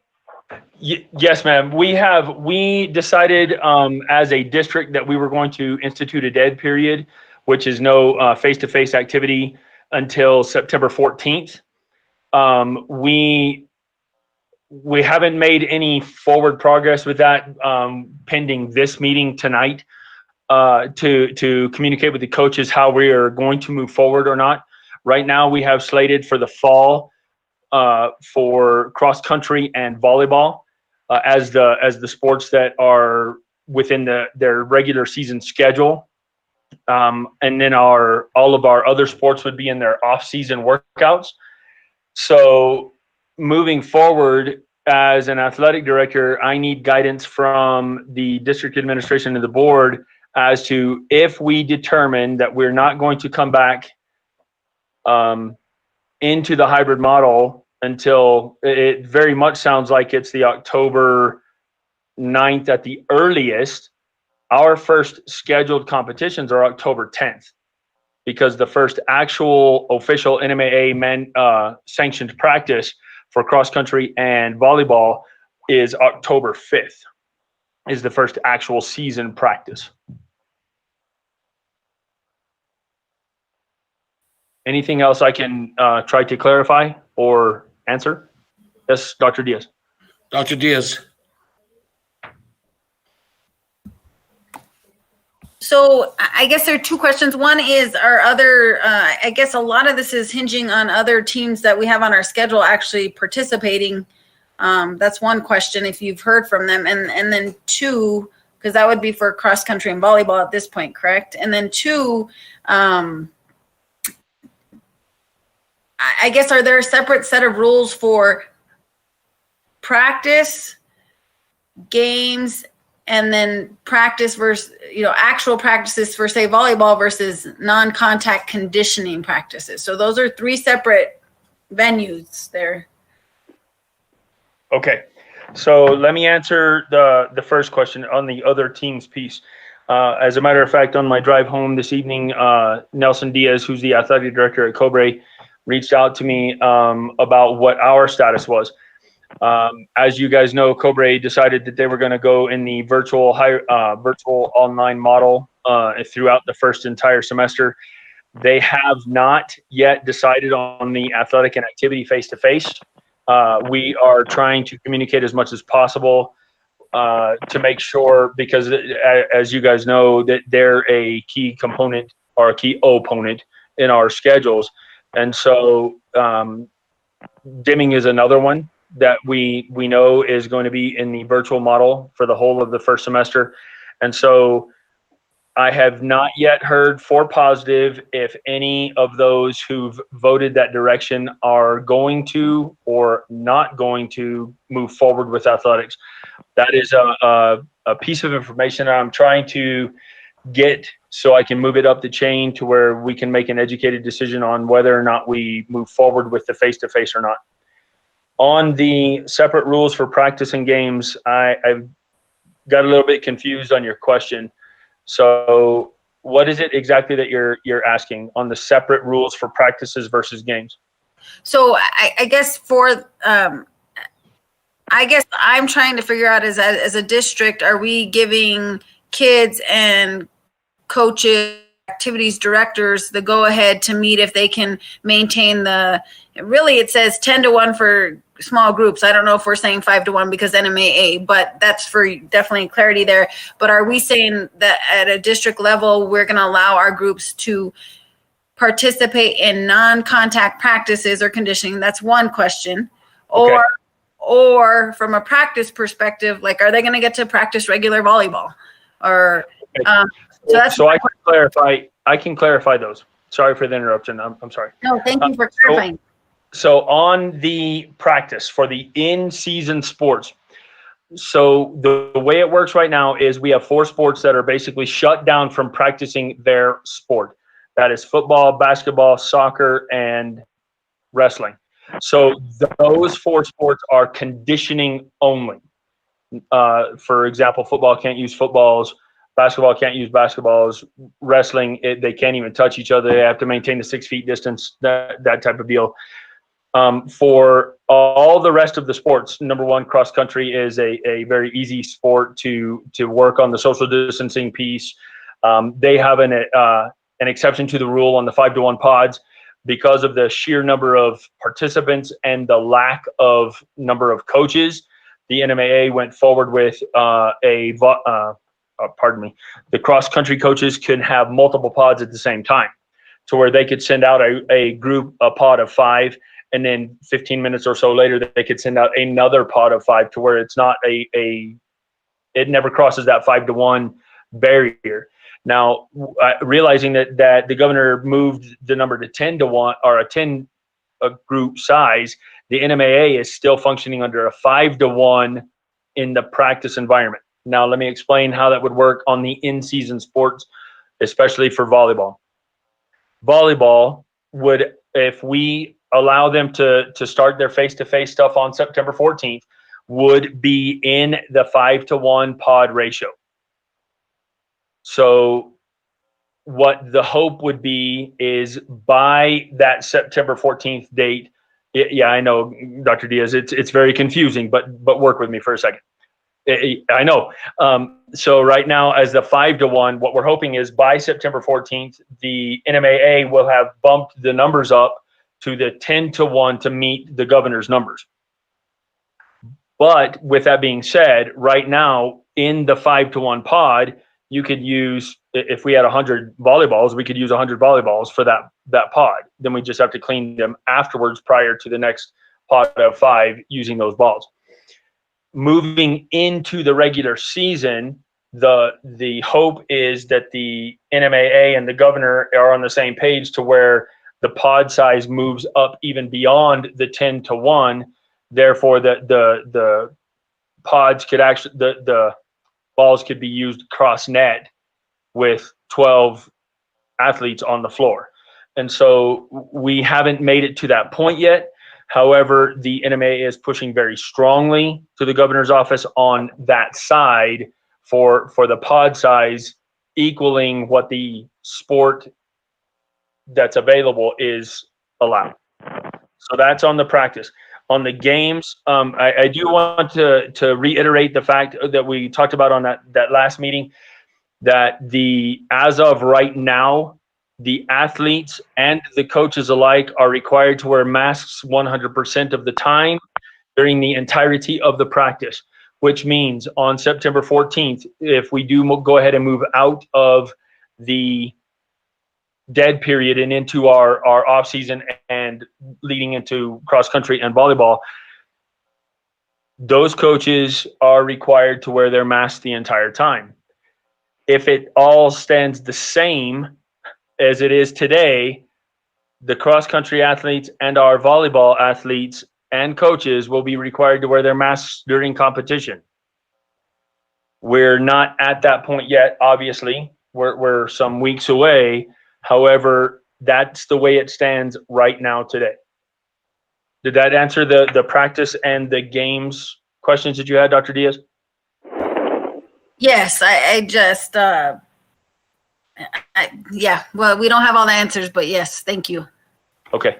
Anything else that I can clarify before we move away from the athletic realm? Mr. Khan. Mr. Allison, you touched some good points. Thank you, sir. Just my question is just more clarification. When you first started speaking, is it students that are, if we did go through the hybrid model and some students stayed remote, did I hear you correctly? Remote, the athletics wouldn't allow the remote athletes into the team? Are you wrong? No, sir. Maybe I might have misspoken. Let me clarify that, Mr. Khan. Okay. So thank you. We're working directly off of the NMAA mandate coming from the governor's office. The NMAA came out and said, if the governor has mandated we are virtual only, there is no face-to-face athletics and activities.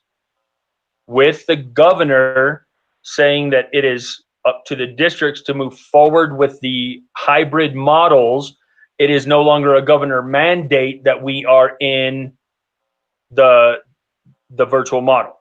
Therefore, if an individual district chooses to stay virtual, they are still allowed to participate in face-to-face athletics. That is a district level decision. But due to the fact that the governor has released it from the virtual to the possibility of hybrid, we have the decision on us to move forward. For a perfect example, our first official practice for cross country and volleyball would be October 5th. That's the first sanctioned NMAA practice. Our first competitions, they're already scheduled, are October 10th for each of those sports.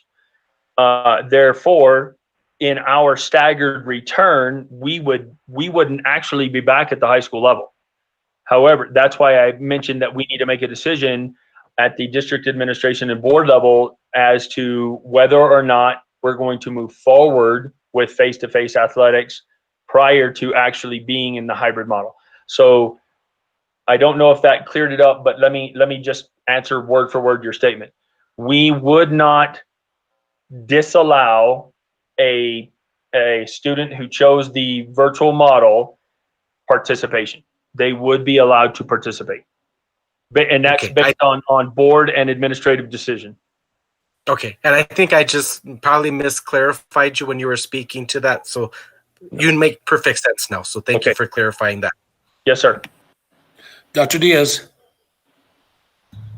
So, Mr. Allison, I just want to clarify, are you looking to us for guidance as far as a date that would be reasonable to come back for the non-contact practice before that October 5th? Or are you asking for guidance regarding the October 5th? So the answer is yes and no on both of those. Okay. So Dr. Diaz, let me clarify. Thank you. We have instituted a dead period until September 14th. Okay. So until September 14th, there is no face-to-face regardless of contact or otherwise. Starting September 14th, it is legal for us to start our practices. Okay. We will start our practices September 14th for those 4 sports: football, basketball, wrestling, and I missed one. Sorry. Football, basketball, soccer, and wrestling. They are only allowed to do conditioning workouts. But those are, by our district's decision, they are eligible to start on September 14th. So I'm not looking for clarification for practice start. What I'm looking for is, are we going to allow athletics and activities to happen this semester or not? Because moving forward, if we are not, I have to do my due diligence in reaching out to the other athletic directors and those type of deals and the schedulers in order for them to make their arrangements accordingly. If we are moving forward, all of our cross country and all of our volleyball schedules are already set. They've already been submitted and waiting for us to just simply move forward. And so really it is a matter of, are we going to allow those face-to-face for volleyball and cross country specific to be able to move forward with the already set schedules. Did that answer that, Dr. Diaz? Okay. Thank you, Mr. Allison. Mrs. Michelle McCain, you're up.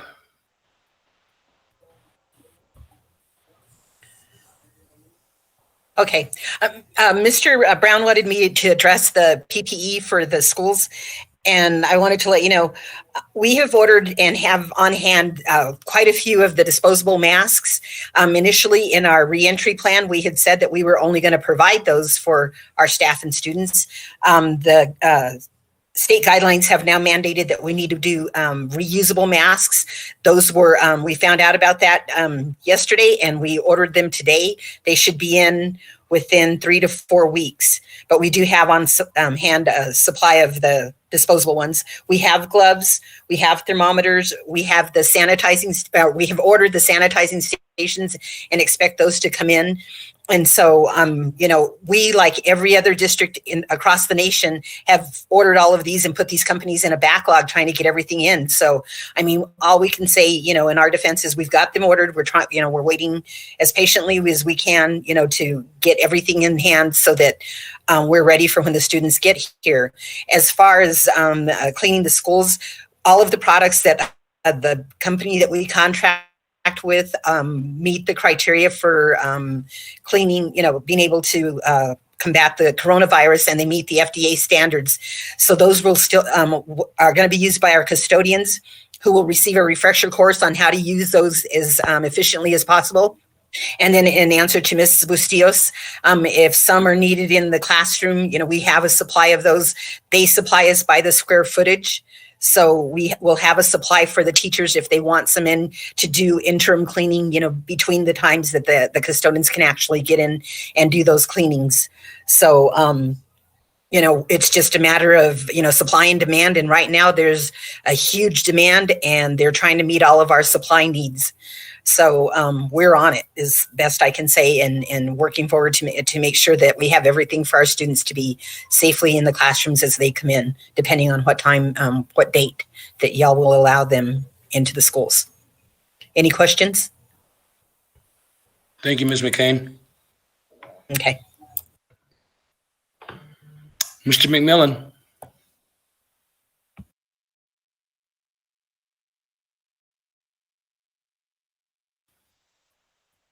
Thank you, Mr. Flores. A question for Mr. Allison regarding some of the other extracurricular activities. Any word on activities such as band, cheer, FFA, those type of activities that are usually starting up at this time as well? Thanks. Mr. McMillan, the answer to your question is we are moving forward with the virtual setup for those. For example, FFA is, they were meeting prior to the dead period. They were meeting, practicing their judging for their different aspects. We are moving forward with National History Day as a virtual. STEM robotics is moving forward. The one that I don't have a definitive answer for you is for band. Right now, it is it's being tweaked as we go because of the concept of what do you put on the instruments to stop the spit projectiles? Can you do it with the social distancing piece in place and some form of, I know it sounds kind of crazy, but a mask for the instruments of sorts. And so it is being worked and tweaked on a daily basis from the NMAA down to us through the different associations that govern band. And so I unfortunately do not have a definitive answer for you on the band side, but all of those activities that are able to be done in a virtual setting, they are. An example of the combination, if you would, as a virtual and face-to-face is the governor has given the go-ahead for livestock shows for the kids that have got their animals and such to show at fairs. And so FFA advisors are kind of in a loophole, so to speak, as to being able to be there, not necessarily as representative of Silver High, but as representative of the FFA. I know that sounds a little convoluted. I apologize for that, but that's how it's coming down to us. They, for example, Mr. Barup is going to be on September 12th, I believe it is, performing duties in that line and under the governor's allowances. So, Mr. McMillan, did that answer as far as that goes, or further clarification? That answers it. The only other one was cheerleading. Okay, I apologize. I thought I hit them all. Okay, so for cheer, we have a situation going on right now where we have a version of virtual tryouts going on where the cheer athletes, male and female alike, have access to a video of what a cheer fight song and some other things to start practicing. And as we move forward, I have instructed our cheer coach to, if she moves ahead with the virtual tryouts, that as soon as we come back into the hybrid face-to-face model, that she has to do an additional tryout for those athletes who might not have the same technological access as others. Thanks. You're welcome. Anything on the dance? Is that still going to be happening this year too, Mr. Khan? I apologize for leaving dance out, and they are in the same situation as cheer is, where as of right now they're kind of in that virtual holding pattern, doing stuff through meetings and that type of deal. And then as we move forward, our dance coach will be holding the tryouts and that moving forward.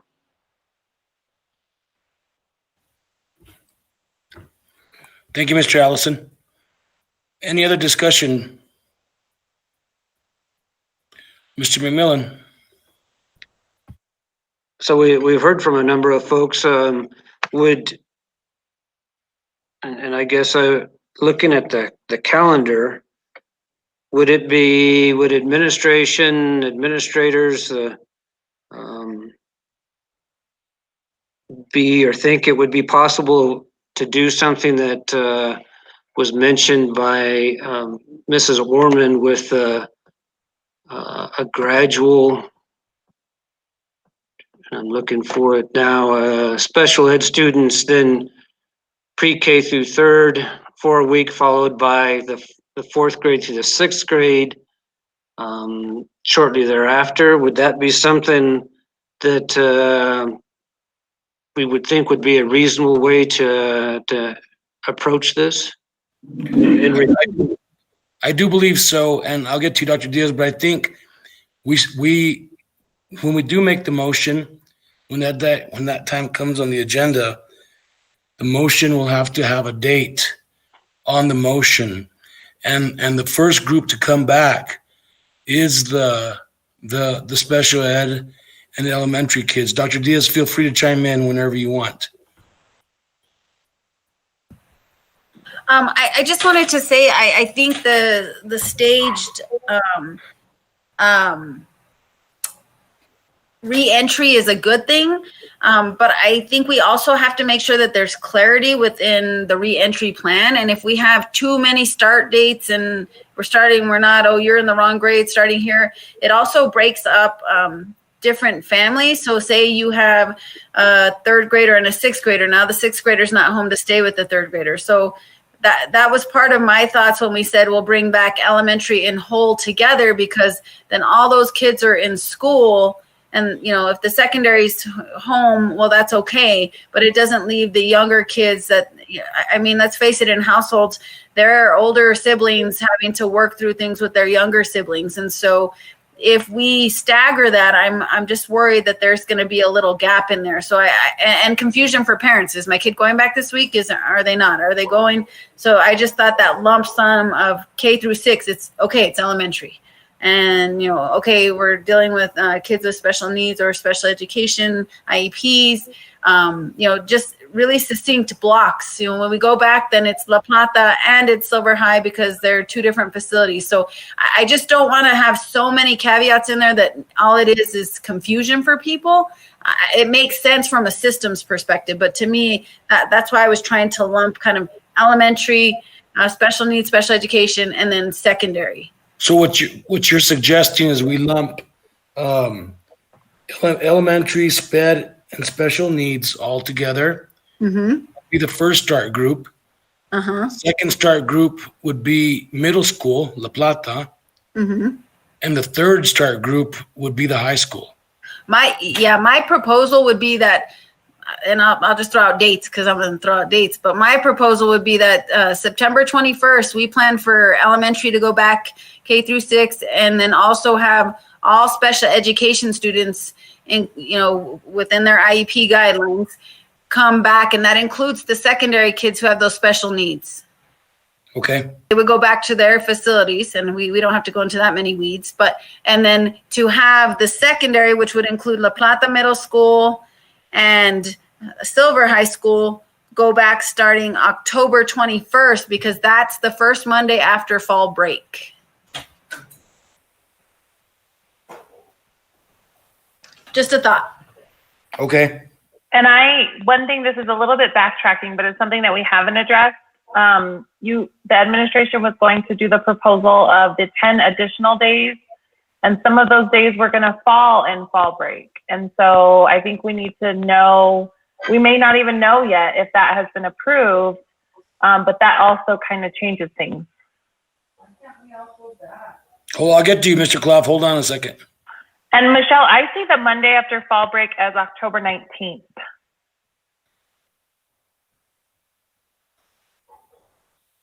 You might be right. I'm looking. Yes, I showed that as October 19th as well. Maybe I was looking at the wrong month. Thank you for the correction. Yeah, I think you were in September. Yeah, good deal.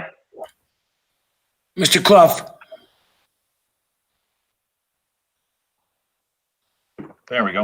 To address Mrs. Montenego's question, part of our plan was the shortened school days to make up the 80 hours. So we do not have to worry about adjusting our schedule at this point in time, because on the initial submission of the plan, that was a section that was approved by PED. So we are going to have to go back to the union and target dates for those 80 hours to shorten our school day down an hour and a half to accumulate that time over. So we do not have to make up dates or anything. We can make up the time with shortened school days throughout the school year. That was part of the initial plan that was approved by PED. Thank you, Mr. Clough. I have a question from Ms. Bustillos regarding the air filtration system. Can Mr. Ward address the filtration system in the school in regards to COVID being airborne? How is that being taken care of or addressed? Mr. Ward?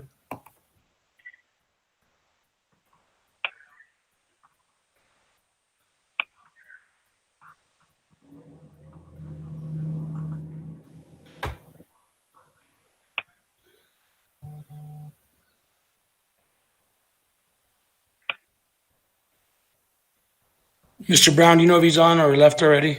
Can you address it, Mr. Brown? Mr. President, I know he was on. Is that better? There he is. is. Muted now. Okay, we got you. Didn't Thank want to you. go through. Anyhow, in going over the CDC guide, I mean, basically the state is deferring to the CDC, and the CDC guidance is to just change out air any way that happens. Opening windows, opening doors, having class outside, and most of our units themselves are RTUs, and those give us the ability to put in various amounts of percentages of fresh air depending upon following the ASHRA regulations, which basically say for instance, a classroom is supposed to have 0.49 cubic feet per minute per square foot of floor space. And effectively, our stuff right now is set at about either from 15 to 25% fresh air going in per unit volume. That translates in the typical classroom to be something like all the air in the classrooms changed out every 40 minutes, roughly. So we have a constant recirculation of air, and that's pretty much the way their guidance is. The only time they get any higher than changing out air is in medical situations where they have other options that can be followed. Back in April, when I brought up some of these, they were, Mr. Brown had relayed to me that Palms had sort of shot it down as negating our liability insurance if we didn't follow the CDC guidelines.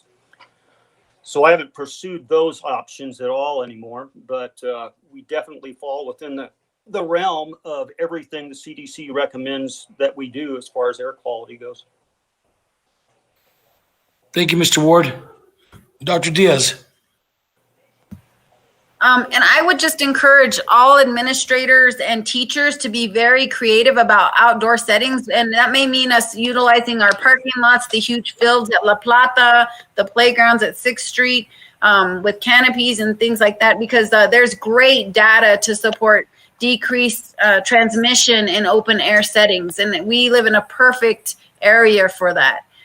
So I unfortunately, there's a whole initiative, and there's a couple of places that are linked to, I mean, they have great suggestions and a whole online support system for that. But I would encourage administrators to look into that more closely, because it's a good opportunity to minimize that risk. Thank you, Ms. Montenegro. And just before we move on to the motion, let's not forget about the athletics. If that's something that we need to do guidance, talk about that as a board, where we're at with that, so that they can have guidance so they can move forward. According to Mr. Allison, he's not really asking for a motion from us, because he's going to base his decision on what we base our decision on as far as reopening the school. Right, Mr. Allison? Mr. President, that is correct. All I need to know is, do we move forward with our already set schedules or not for the fall sports, being cross country and volleyball?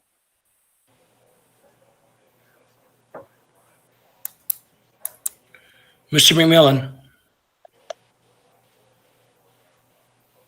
Thank you, Mr. President. This is a question kind of relating back to the Palms and Associates, or the NIPSIA insurance piece, with several different facilities and sites. Do we have a committee or a person that's going through and looking at, or has looked at the sites and with building administrators and identified areas of risk, or evaluated cleaning procedures or sanitizing procedures, or areas where dividers or plexiglass need to be put in? So for example, across our elementary schools, everybody's following the same procedures, and there's nobody that's falling out of at risk for not making sure we follow all the guidelines recommended.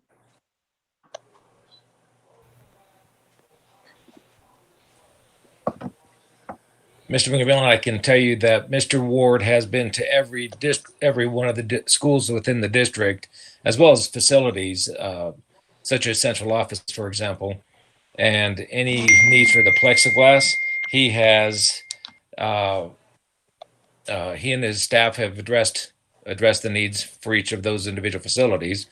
Regarding the cleanliness and cleaning of the facilities, that has been something that is, of course, on the shoulders of each site administrator, and they have participated in all of the cleaning and disinfecting classes as well.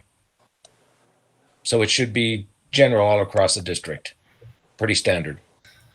Thank you. You bet.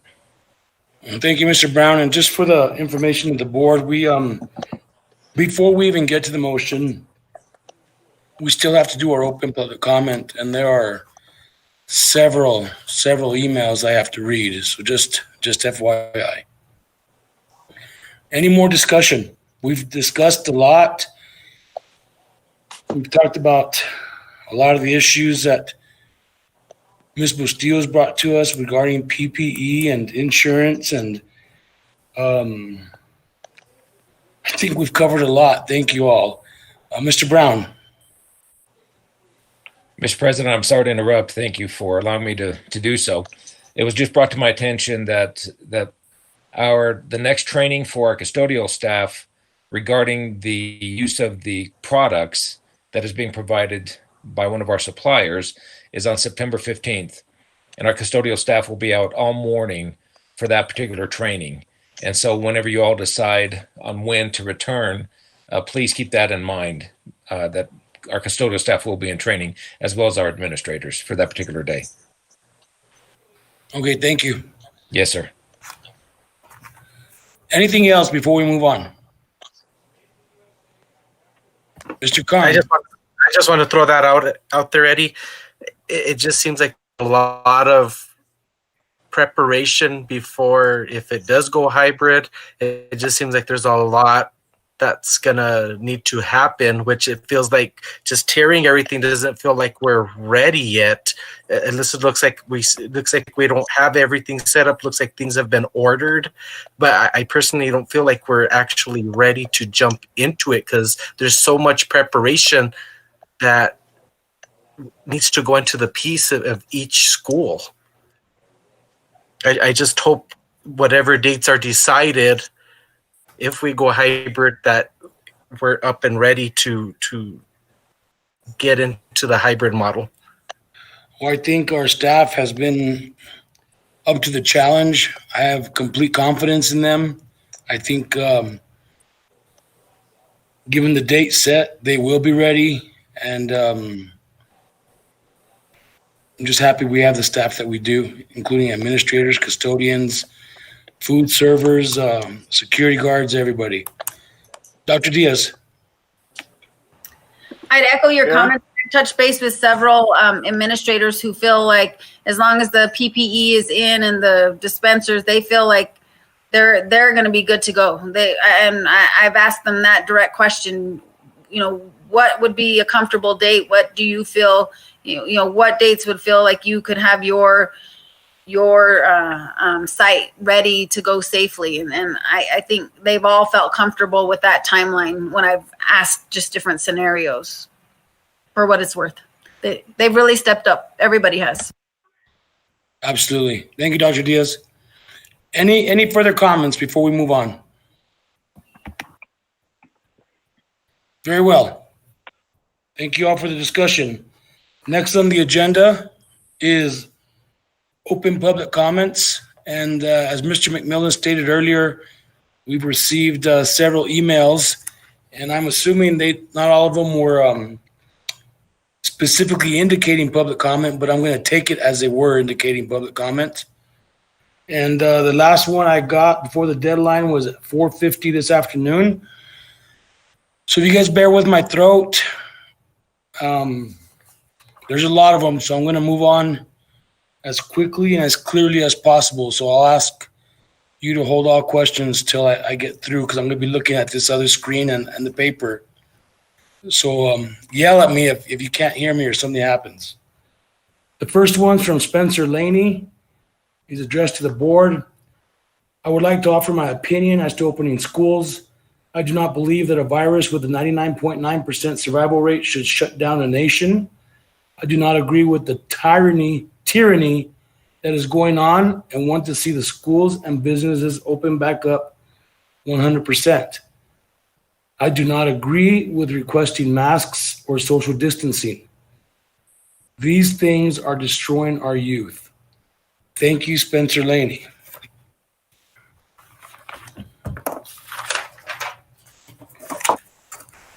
The next one from Liz Gardner. Dear sirs, madam, I'm writing to express my support of students returning to the classroom. I'm a parent of a freshman student at Cliff Schools and also community volunteer for the 4-H youth organization and the FFA. During this COVID pandemic, I've witnessed firsthand the effect it has had on our community youth. I understand that masks, the risks associated with this virus, and the potential exposure in a group setting. I also understand the effects of community youth are encountering from not being able to be educated in person in the classroom, not being able to interact with peers and educators in person, and not being able to socialize due to virtual learning and quarantine. I support our community educators 100% during these uncertain times and navigating through uncharted territories. With that said, some of our educators are not prepared to educate our youth virtually. Our youth cannot continue at this pace. Students need to return to the classroom. They need to face lectures, social interaction, a daily schedule that they can follow. They need structure. They need to be able to consult with educators one-on-one and in person rather than emailing and waiting for a response, if a response is even reciprocated. Students can continue to be quarantined at their homes and assumed to thrive academically. I'm asking that our community education leaders consider allowing students to return to school with all necessary precautions that need to be taken. I do not discount the COVID virus. I also do not discount our community youth. Our community educators need to move forward and allow students back in the classroom. Thank you for your time and commitment as a school board leader. I appreciate all you do for our community youth. Regards, Liz Gardner. This is from Natalie Tristan. Dear Eddie Flores, I know that the decision whether to reopen is one of immense stress. I know that being in the position to make the decision isn't for the faint of heart. Regardless of what is decided, people will be angry. Thank you for taking the time to read my email. When we moved to Silver City from Texas, I had read all the negative things out there about the New Mexico education system. I was nervous for our children. However, we have been thrilled with the education our kids have received at Jose Barrios. Silver City teachers and administrators have been a blessing to our lives. Just this month, the CDC and Prevention released a study saying that 1 in 4 young adults have contemplated suicide during the pandemic. In mid-July, Robert Redfield, director of the CDC, stated that the threat of suicides and drug overdoses in the young are far greater in number than COVID-linked deaths. It is no secret that New Mexico struggles greatly with a lot of difficult issues.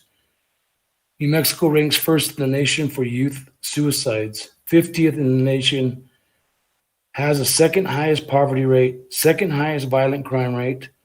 The list could go on. A 2019 article by 24/7 Wall Street declared New Mexico as the worst run state government in America with some of the worst social and economic outcomes. There is no denying that COVID-19 is real, and the heartbreaking to tell it has taken on many families is real. I respect the concern that many have sending children back to school. What I do hope the school board takes into account is exactly the point Mr. Redfield stated above. Suicide, hunger, drugs, anxiety, and domestic violence are all more prevalent amongst our young in Silver City than COVID is. I believe this can be Silver City's chance to lead the way, to show New Mexico that we can, in fact, go back to school safely and effectively, giving parents a choice of what is best and safest for their families, and giving our children the chance to turn New Mexico's education future for the better. Thank you for your time, Natalie Tristan.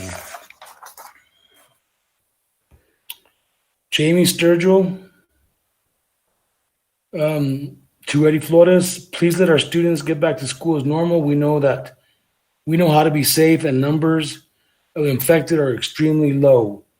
The kids need to return ASAP as they need the contact and proven learning style.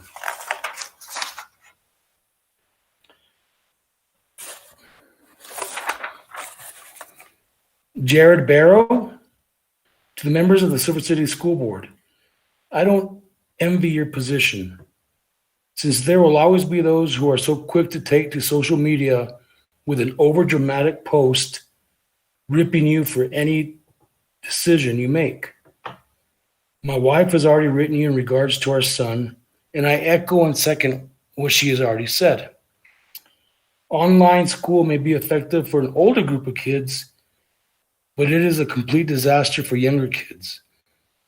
I understand it's the best tool we have, but we are really kidding ourselves if we think this is a sustainable path to the future.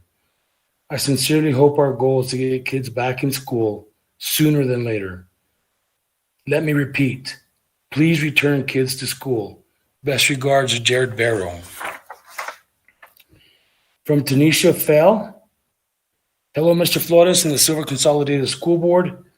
As a parent, I would like to thank you for all your time and dedication to the students and teachers. At this time, I'm asking you to allow our children to return to school.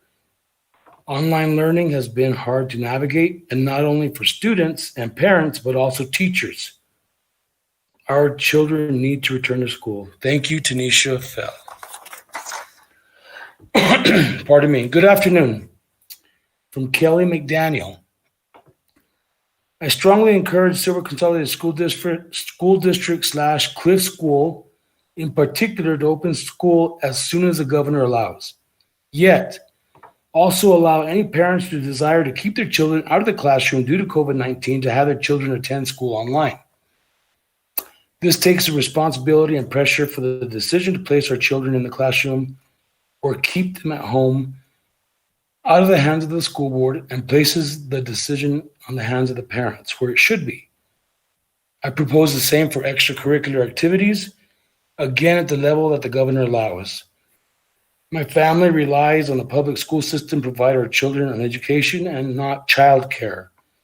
Even though my husband and I are both still working, I don't need a babysitter. I need someone to educate my children. Academic, social skills, encouragement, and all the other things that our amazing teachers do day in and day out. No child should be put in the position of having to teach themselves and or siblings during the day to try to fill the entire school day after their parents get home from work. It is time that their education is put back at the top of their priority list. Keeping schools closed will lead to the further depression, anxiety, social isolation, an even higher dropout rate, prevent our kids from participating in the activities that they need. I think most parents are willing to do whatever it takes to get their children back to the classroom where they belong, even if they don't agree with some of the reopening protocols. Thank you for consideration, Kelly McDaniel. Jacob Massengill, pardon me. Please allow our kids to go back to school. I feel in-person schooling is the only way to go. I believe kids need the social interactions with others and learn a lot better in a school setting. Thank you, Jason Massengill. Katie Levitt. First of all, I want to say thank you to all the work and effort you have put into ensuring our children are safe during this crazy time. I know it has been a lot of work on your part, and it is greatly appreciated. I'm writing you today as a parent of a sweet, struggling little girl. My daughter started kindergarten this year and has been having such a struggle with it being on a tablet. She is such a social girl and loves to learn, but so far this year she has not been able to interact with anyone, and I can see it is affecting her mentally and emotionally. She misses seeing friends and interacting with other kids. The long-term effects that this year will have on her social and mental health scare me. This is such a crucial age for her peer interaction. They learn so much through play and being around kids their age.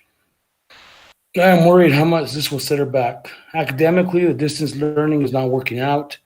Her teacher is definitely trying her best in a tough situation, but it's still not enough. She isn't able to learn through this type of school because most of the class time is spent trying to get the tablets working. Learning is not a one-size-fits-all type of scenario, and this distance learning is not fitting us at all. She wants to learn so badly that she needs to be in class with her teacher getting hands-on learning. I don't want this to be a wasted year, and it doesn't need to be. Our numbers here are low. They have remained low. I understand that this is a scary situation, but we need to look at the bigger picture and the long-term effects that this situation will have on our children is horrendous. Please do not take away our option for hybrid. Please give people the choice to send their children to school if they feel that it is best. Please let our kids experience some normalcy in this extreme difficult time for them. Please take my concerns consideration. Thank you, Katie Mahan. Kayla Barrow. Hello, members of the board. My name is Kayla Barrow, and I am a mother to a child who is kindergarten this year. I know that you have a difficult decision ahead of you with deciding whether to continue online learning or start the hybrid model.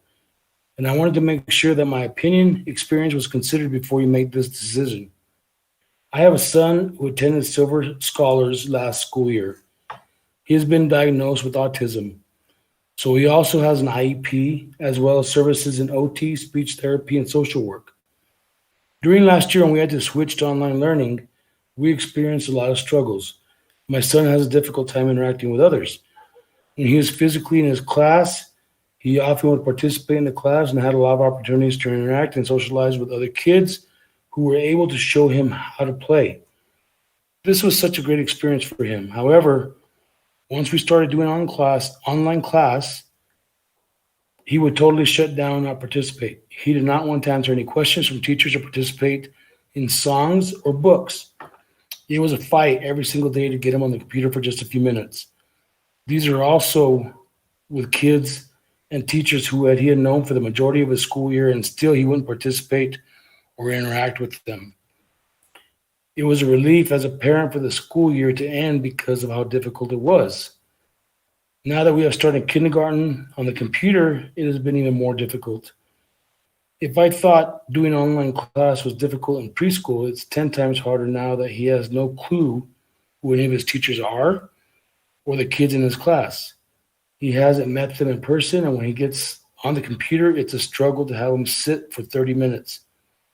He's on there because he doesn't want to participate. He refuses to answer questions from anyone, has no interaction with other kids. With all this happening, his anxiety has severely increased, which has been difficult for him. For me, as a parent, also in his kindergarten class, we have only been in school for 2 weeks, and he has only had about 5 classes that was proving of trying to get the kids to learn to mute themselves so the teacher can talk. I have attempted to try to teach some things to my son while at the house. However, he is very resistant to me and has been very difficult to just have him write his name, let alone learn how to write now letters on their sounds. I also do not have the skills needed to teach my son how to do some of these skills, and I have not been given any training on how to do it. He learned more from his teachers in preschool when he was there than we would have expected. So he is not learning from his teacher or anything this year if we continue online learning. I am not sure how my son would be able to learn to write or read. I also feel that many other things are taught in kindergarten that prepare them for school in the future. It helps to teach children how to socialize, how to behave in classrooms, sharing, standing in lines, respect, and so much more. I know that there are worries about safety for children and teachers, but I feel that as a parent, I should be able to choose whether I would like for my child to attend school or not. The stress and anxiety that this has caused my family is devastating. I, as a mother, have experienced so much distress over this experience I've had with online learning. I have not only been struggling to keep up with his classmates, but attempting to do online learning is going to just continue to put him behind his classmates in so many aspects of his life.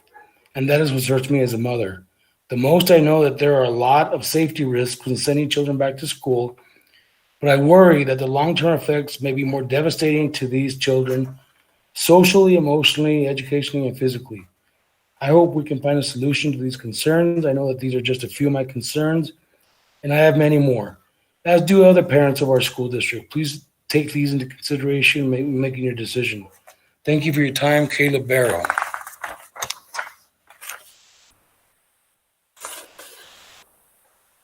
Jared White. I'm writing you to voice my concerns about the current state of affairs of our public school system. I'm very aware that we're all facing difficult challenges at this time concerning most aspects of our lives and the issues this pandemic has brought us. My wife and I are concerned about the educational well-being of our son receiving currently with the online version of school.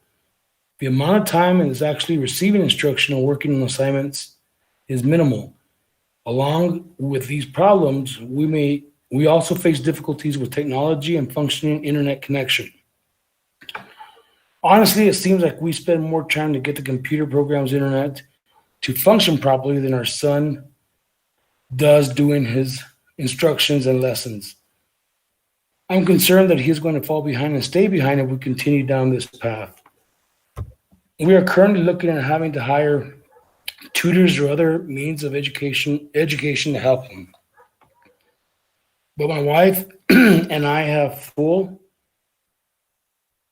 jobs, and luckily I've been able to work from home thus far and have been able to help with these issues. I don't know what we will do when I have to go back to the office. I hope that our school board realizes the issues everyone is facing, and that we can get back to in-person learning. I understand that some teachers and some students aren't comfortable with the in-person learning, and that's fine. But I'm willing to feel that there is a large majority of the population that wants in-person learning again. Our son goes to WNMU CDC, and they have successfully welcomed back students without incident, as have other school and workplaces. Why can't we follow COVID safe practices in the same as other institutions and workplaces for those of us waiting in-person learning again? Thank you for your time, Jared White.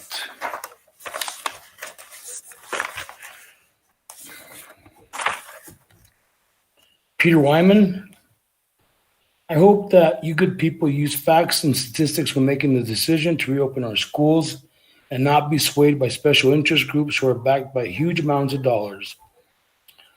Pardon me, I make the last part of that statement as a retired special education teacher who understands that NEA New Mexico and the New Mexico Association of Teachers are primarily interested in the welfare of teachers and students.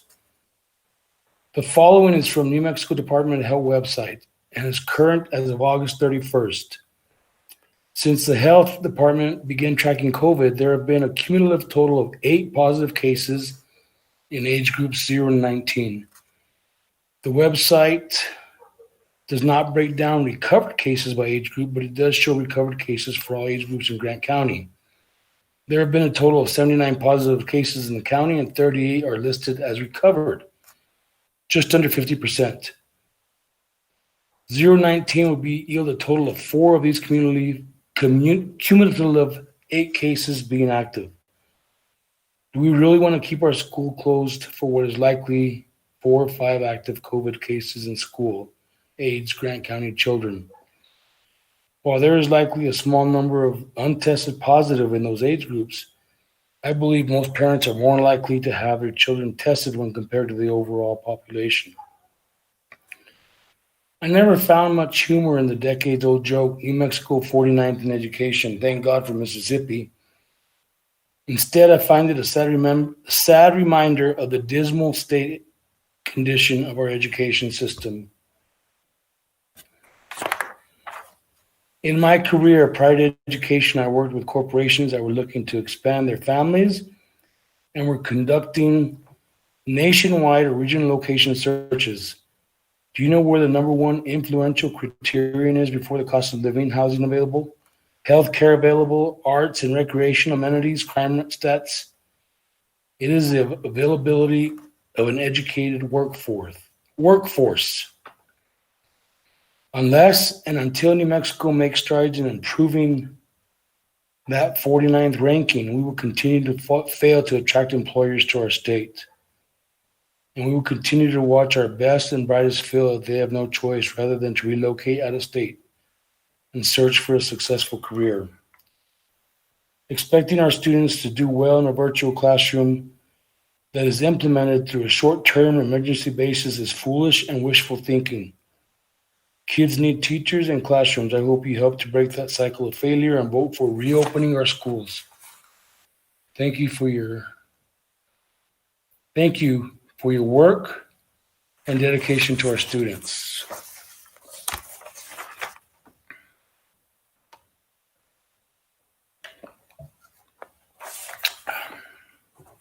Elena Donovan, I'm emailing my concerns about schools if they don't reopen. Our kids need to be back in school. The toll taken on kids not returning to school is going to be enormous. I can already speak of the effects it is having on our own house trying to squeeze homeschooling into our already crazy busy lives. Both my husband and I still work full time. We are unable to always check on their work progress. They stay with my parents while we are working. My mom is not computer literate to the point of understanding all the millions of places and sites these kids have to visit daily. My dad is teaching remotely for the damning schools. He is already so busy, he doesn't have time to help his grandkids. That being said, I try to work in some class time in the morning before work, which makes me late for work every single day. Then in the evenings, my husband and I try to help them with what they didn't complete during the day. This causes our family in the evening to be in complete turmoil. My oldest is struggling in math. He watches the video tutorials, but it's not the same as actual class time with a teacher. This is math I haven't done in many years. I would have to relearn it all to teach it. I do not have time to go back to school myself to be my kid's teacher. Not to mention all the other chores I try to complete amongst teaching my kids. We have livestock which require care twice a day. I still have to manage cooking a meal and keeping up with the chores around the house. The amount of stress this already causes in our house, along with schooling, is frustrating and is affecting our mental health. Other frustrations are the internet isn't always reliable.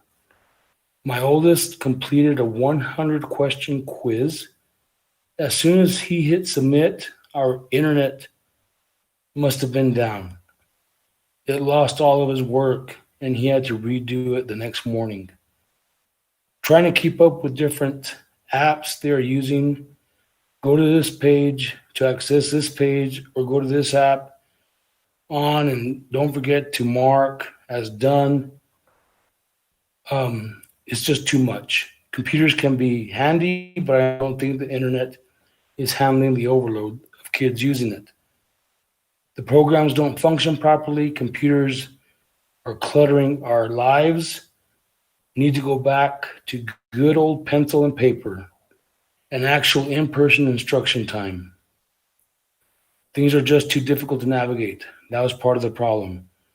This could potentially affect them for life. The entire COVID thing needs to play out. If families are worried about sending their kids back, have an online option. I'm personally not worried. I also do not want my kids wearing a mask. They need facial expressions of their classmates and their teachers for better communication. We are not meant to wear masks all day. If they wear them all day, they're going to keep touching them to readjust them, contaminating them, and the little kids probably mask swap. We need to move forward. If kids cannot return to in-person learning, I'm considering them pulling them from public school and doing it with a pre-existing entity. One that's more streamlined and user-friendly. All I know is something needs to change because we cannot continue like this. Thank you, Elena Donovan.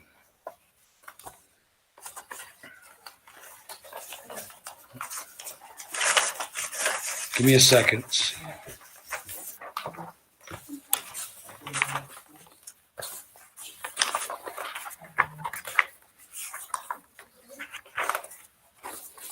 These are rather lengthy, but I'm making a dent in them.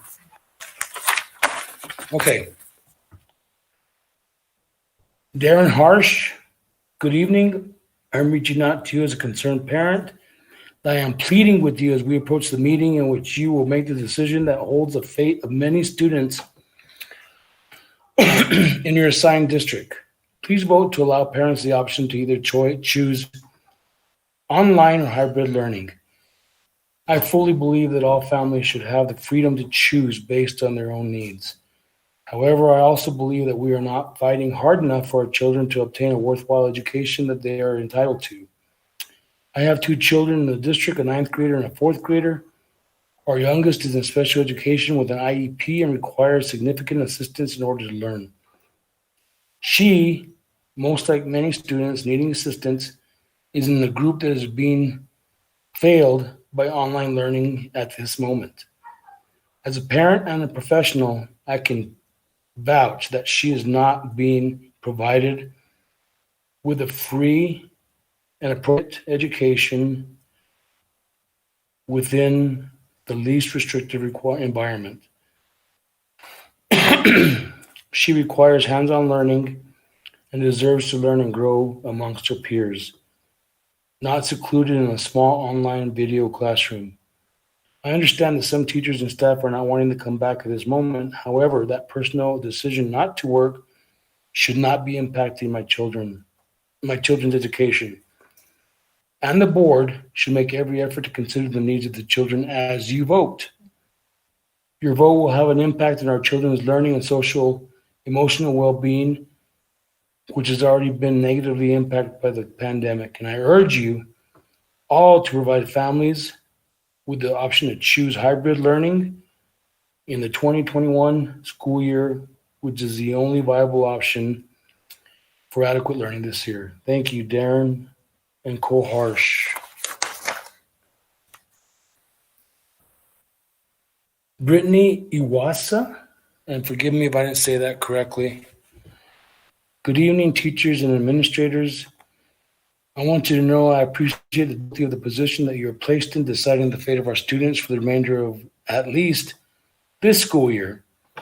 With all the pressure from different groups and the limited reliable information that is available, this decision must feel overwhelming. I hope that you will focus on the health and safety of our children and base your decisions on that, even though, of course, their health and safety affects the entire community, and allow other institutions and government offices to care for the rest. The director of the CDC recently stated, so this is why I keep coming back for the overall social being of individuals. Let's all work together and find out how we can find common ground to get these schools open in a way that people are comfortable and safe. And if there is a need for investment and resources, just like there is a need for some of the underprivileged children that are probably better served if they have certain commodities to do homeschooling. They need the access to be able to have the computer and the internet to do that. He states his desire for his 11 grandchildren to return to school. And that while the dangers are real, threat of increased rates of suicide and drugs are greater. To put into perspective, he also states that the influenza that we commonly live with is greater danger than COVID-19. It is my belief that children should return to school. I'm not arguing the dangers of COVID-19 are not real. I don't discount their situation, but I'm also aware of the dangers of the effects of isolation and the breakdown in social, emotional, and mental health on children. I believe that with ingenuity and hard work, we can safely have the most children back in the classroom while making accommodations for children and teachers who are at greater risk. I urge you to engage parents and the public in brainstorming and coming up with the possibilities and solutions if necessary. I urge parents to be tolerant of one another and find common ground we can work with rather than becoming polarized and panicked. Perhaps it's as simple as having parents decide whether their individual children will attend school at a distance or in person based on the risks they face for their families. If we are fortunate, perhaps the number of teachers wanting to continue distance learning will coincide with the number of children who need to continue distance learning. Perhaps families will make donations for face shields and other precautionary measures if asked. Surely, if we put our heads together, we can come up with solutions that will work. Many of the parents I associate with have similar feelings in mind. With concern, Brittany Iwasa.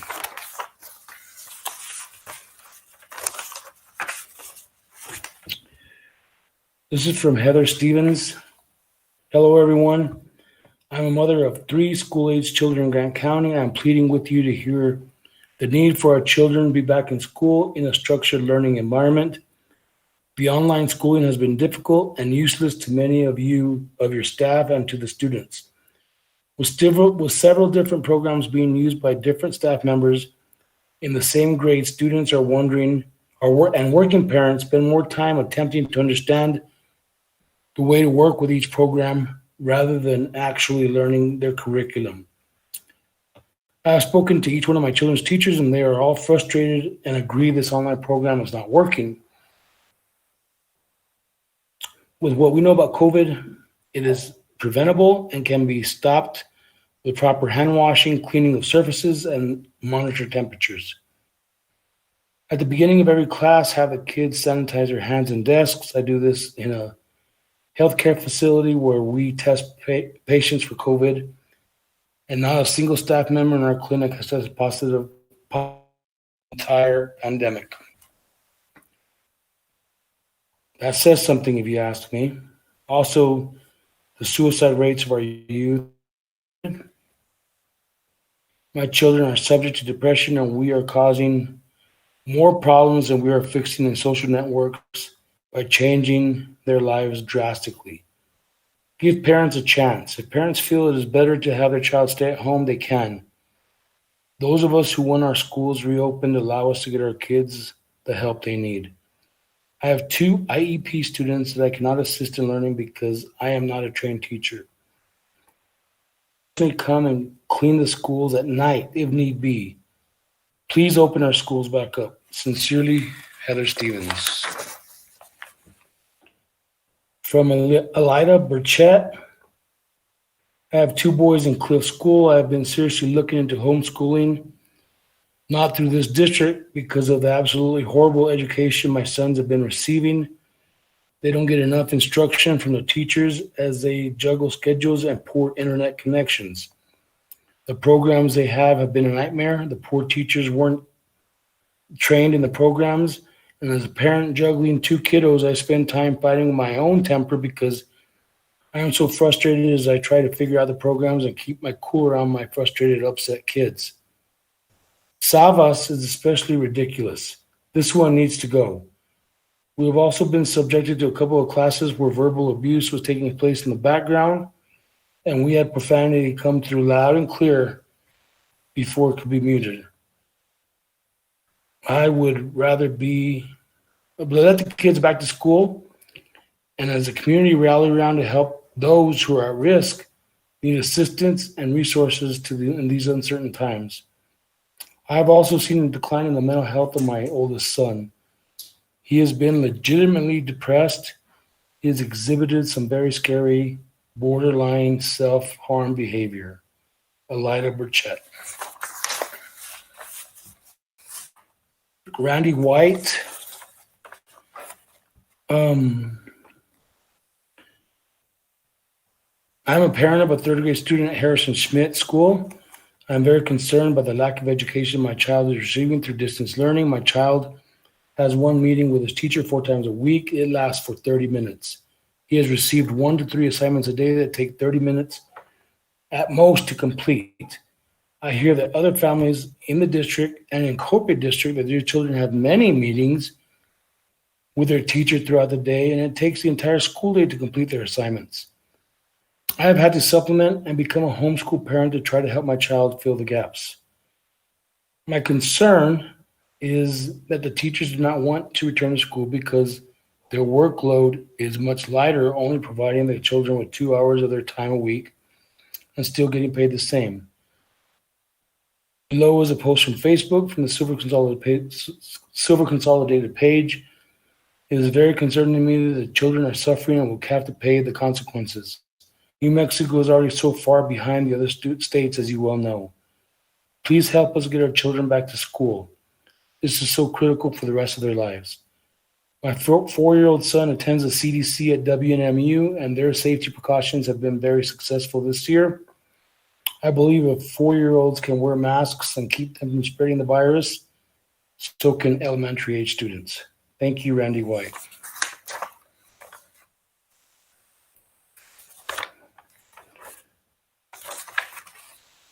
From Erica Estrada. Silver members of the Silver Consolidated School Board of Education, I would like to express my concerns about opening schools in person instruction. As a teacher in the district, I feel that the district is not prepared with all the essential items that will be necessary to keep our families, our students, and their families protected. I would have to be able to teach students in person. But what most people don't realize is that getting back to school is going to resemble what it was like prior to COVID-19. It means students not having a recess or having recess where they're not allowed to use any of the playground equipment. It means eating breakfast and lunch in teachers' classrooms. It means not being able to work in groups or the ability to sit next to their friends. It means no sharing of materials, disinfecting after each class period, washing their hands every time they enter the classroom. It means getting their temperatures taken every morning before entering the school, staying 6 feet away from everyone, wearing masks. Schools will not resemble what most kids are envisioning in their minds. For teachers, it means getting back to work early so we could take our temperatures daily. Having or fear or not having a fever is not a true and accurate 19 due to so many people being asymptomatic, especially children. It means that we have to stay in our classrooms while our students take their masks off to eat breakfast and lunch. It means teachers themselves will have to give up their 30-minute duty free lunch, even though it's in our bargaining agreement. It means we will not have a break until 2:30 p.m. And that's only if our students have their special classes. It means juggling in-person and online classes simultaneously. It means that after we spent so much time and energy preparing for teaching online, we are now expected to have everything in our classrooms ready to go. When in reality, we have not had the time or ability to get our school building to work or putting our classes together.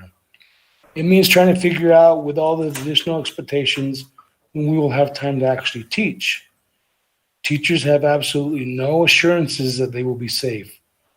I thought teachers would be tested for COVID-19 prior to starting in-person classes. However, when I asked that question in our meeting, I was told that no one will be tested prior to returning. In my personal opinion, students and teachers and all other staff members should be tested as a prerequisite to returning to any form of in-person classes.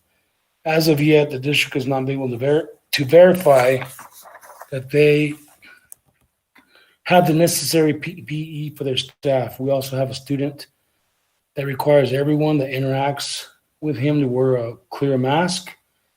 This was discussed this summer, and once again, we have not heard a word about them ordering or receiving those items. Could you give me some water, please? Yeah. I'm aware that there is a push to get us back into the classroom, which doesn't seem to make sense.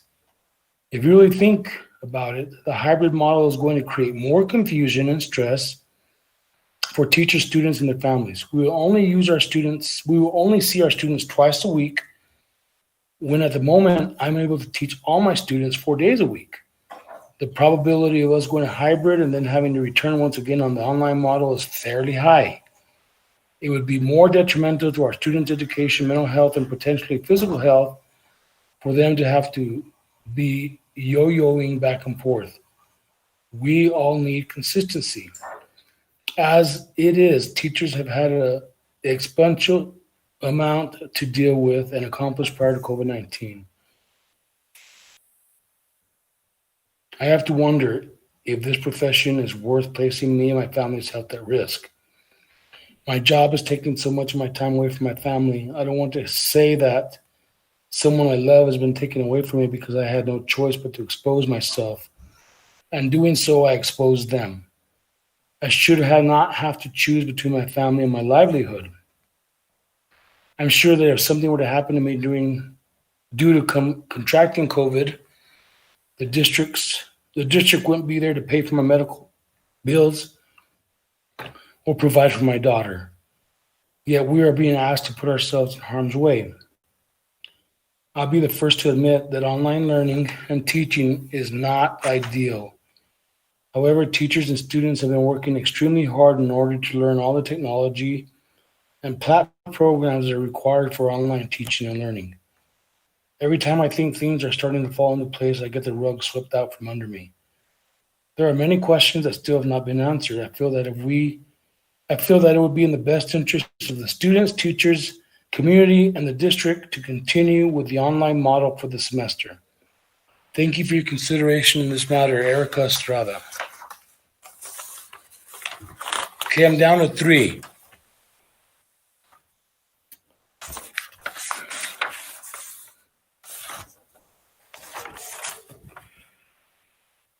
This is from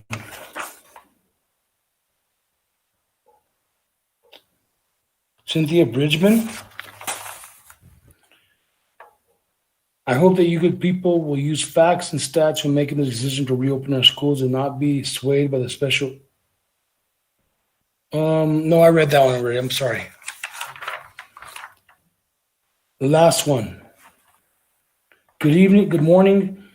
I would like to add my voice with many others in favor of the option to return to school.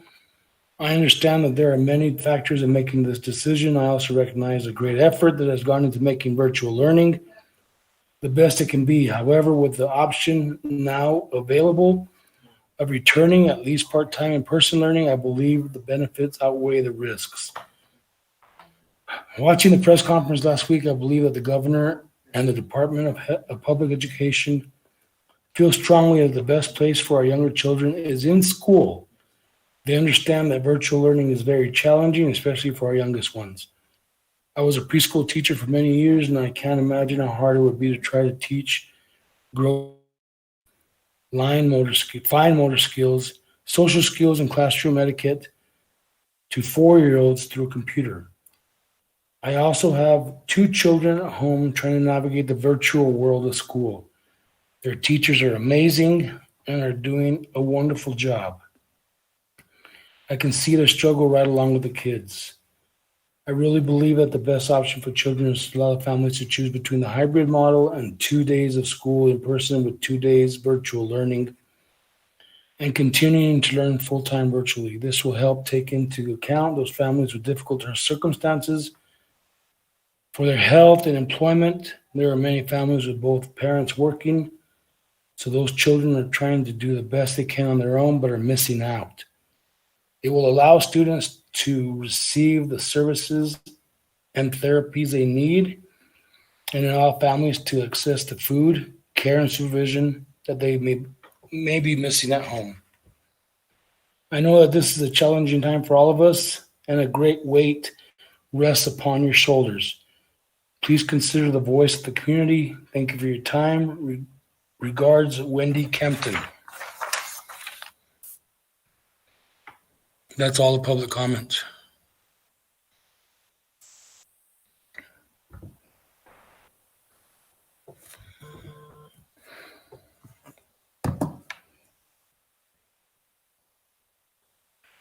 Any questions or comments? Okay, let's move on. Item 5 on our agenda. We're at the type of the meeting where we're going to take action on the action item. Consideration and approval of the Silver Consolidated Schools Reentry Plan 2020-21 school year, hybrid or remote online. I will entertain a motion. I'd like to make a motion, Mr. President. Dr. Diaz, go ahead with your motion. All right. I would make a motion that we move forward with the reentry process in the form of the hybrid model, to begin on September 21st with kindergarten through 6th and any special education students or special needs students as deemed fit by the special education department, with our ultimate goal of introducing secondary back into the classroom if given permission by the state by October 19th, which would be the Monday after fall break.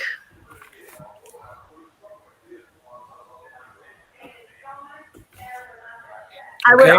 also add to that we consider the fall sports as part of that initiative. And activities, not just sports, but activities.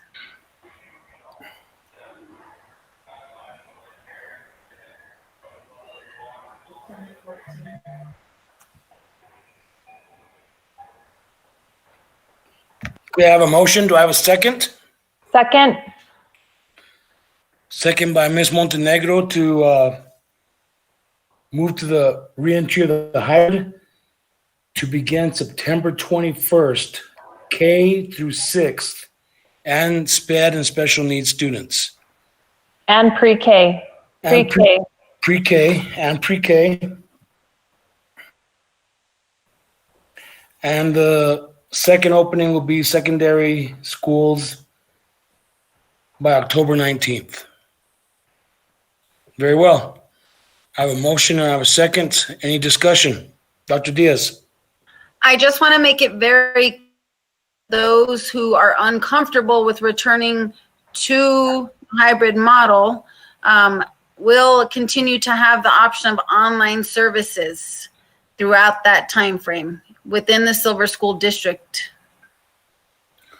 Thank you, Dr. Diaz. Mr. McMillan? Thank you. I think the other point that's been made, and I think it's worth mentioning again, that neither the online or the hybrid are ideal educational environments, but we realize that we need to try and move forward as safely as we can, and this starts that process. And so there's going to continue to be bumps in the road. There's going to be lessons learned and frustrations, but we ask for everybody's patience and support as we try and proceed forward in providing the best education we can under these circumstances. I'd like to echo your comments, Mr. McMillan, because there are bumps in the road, obviously, and this isn't perfect. And we've heard from all the administrators, we've heard from the survey, we've heard from the public comments, and it just seems that there's an overwhelming desire for the kids to come back to school. Dr. Diaz. Last thing, and I just, several people have requested that those who do decide to return to the hybrid model will be required to abide by the guidelines that have been set forth by the state. Those are not just our guidelines, but those are state requirements. Very well. And Ms. Montenegro. To piggyback on that, I think we need to make it very clear that the mask mandate came from the state. That is not something that we can decide at the local level. So whether we agree with it or don't agree with it, in order to abide by the guidelines and allow our schools to be open, masks are required. That's correct. Thank you for that clarification. Mr. Khan. And then just making sure that teachers' voices are being heard as well throughout this process. So whether we agree with it or don't agree with it, by the guidelines and allow our schools to be open. Yep. Now, can you hear me? Yeah, is that you? Somebody's recording Ashley or that clarification. Just to make sure that also teachers are being heard throughout the process. Very well. I have a motion. I have a second. Any other discussion? Ms. Hernandez, we do a roll call, please. Yes, Mr. Flores, Yes. Mr. McMillan, Yes. Mr. Khan, No. Dr. Diaz, Yes. Mrs. Montenegro, Yes. Motion passes. Thank you all. I want to thank everybody that contributed, everybody for their hard work. It's been repeated over and over. Thank you for all the public comment. Thank you for everybody listening and on the internet. And feel free, if you have any questions or comments, to always contact us. I will entertain a motion for adjournment. Motion. Motion by Dr. Diaz. Do I have a second? Second. Second by Ms. Montenegro. Ms. Hernandez, roll call, please. Mr. Flores, Yes. Mr. McMillan, Yes. Mr. Khan, Yes. Dr. Diaz, Yes. Mrs. Montenegro. Yes. Linda, the time is 8:32 on my phone. We are adjourned. Good night.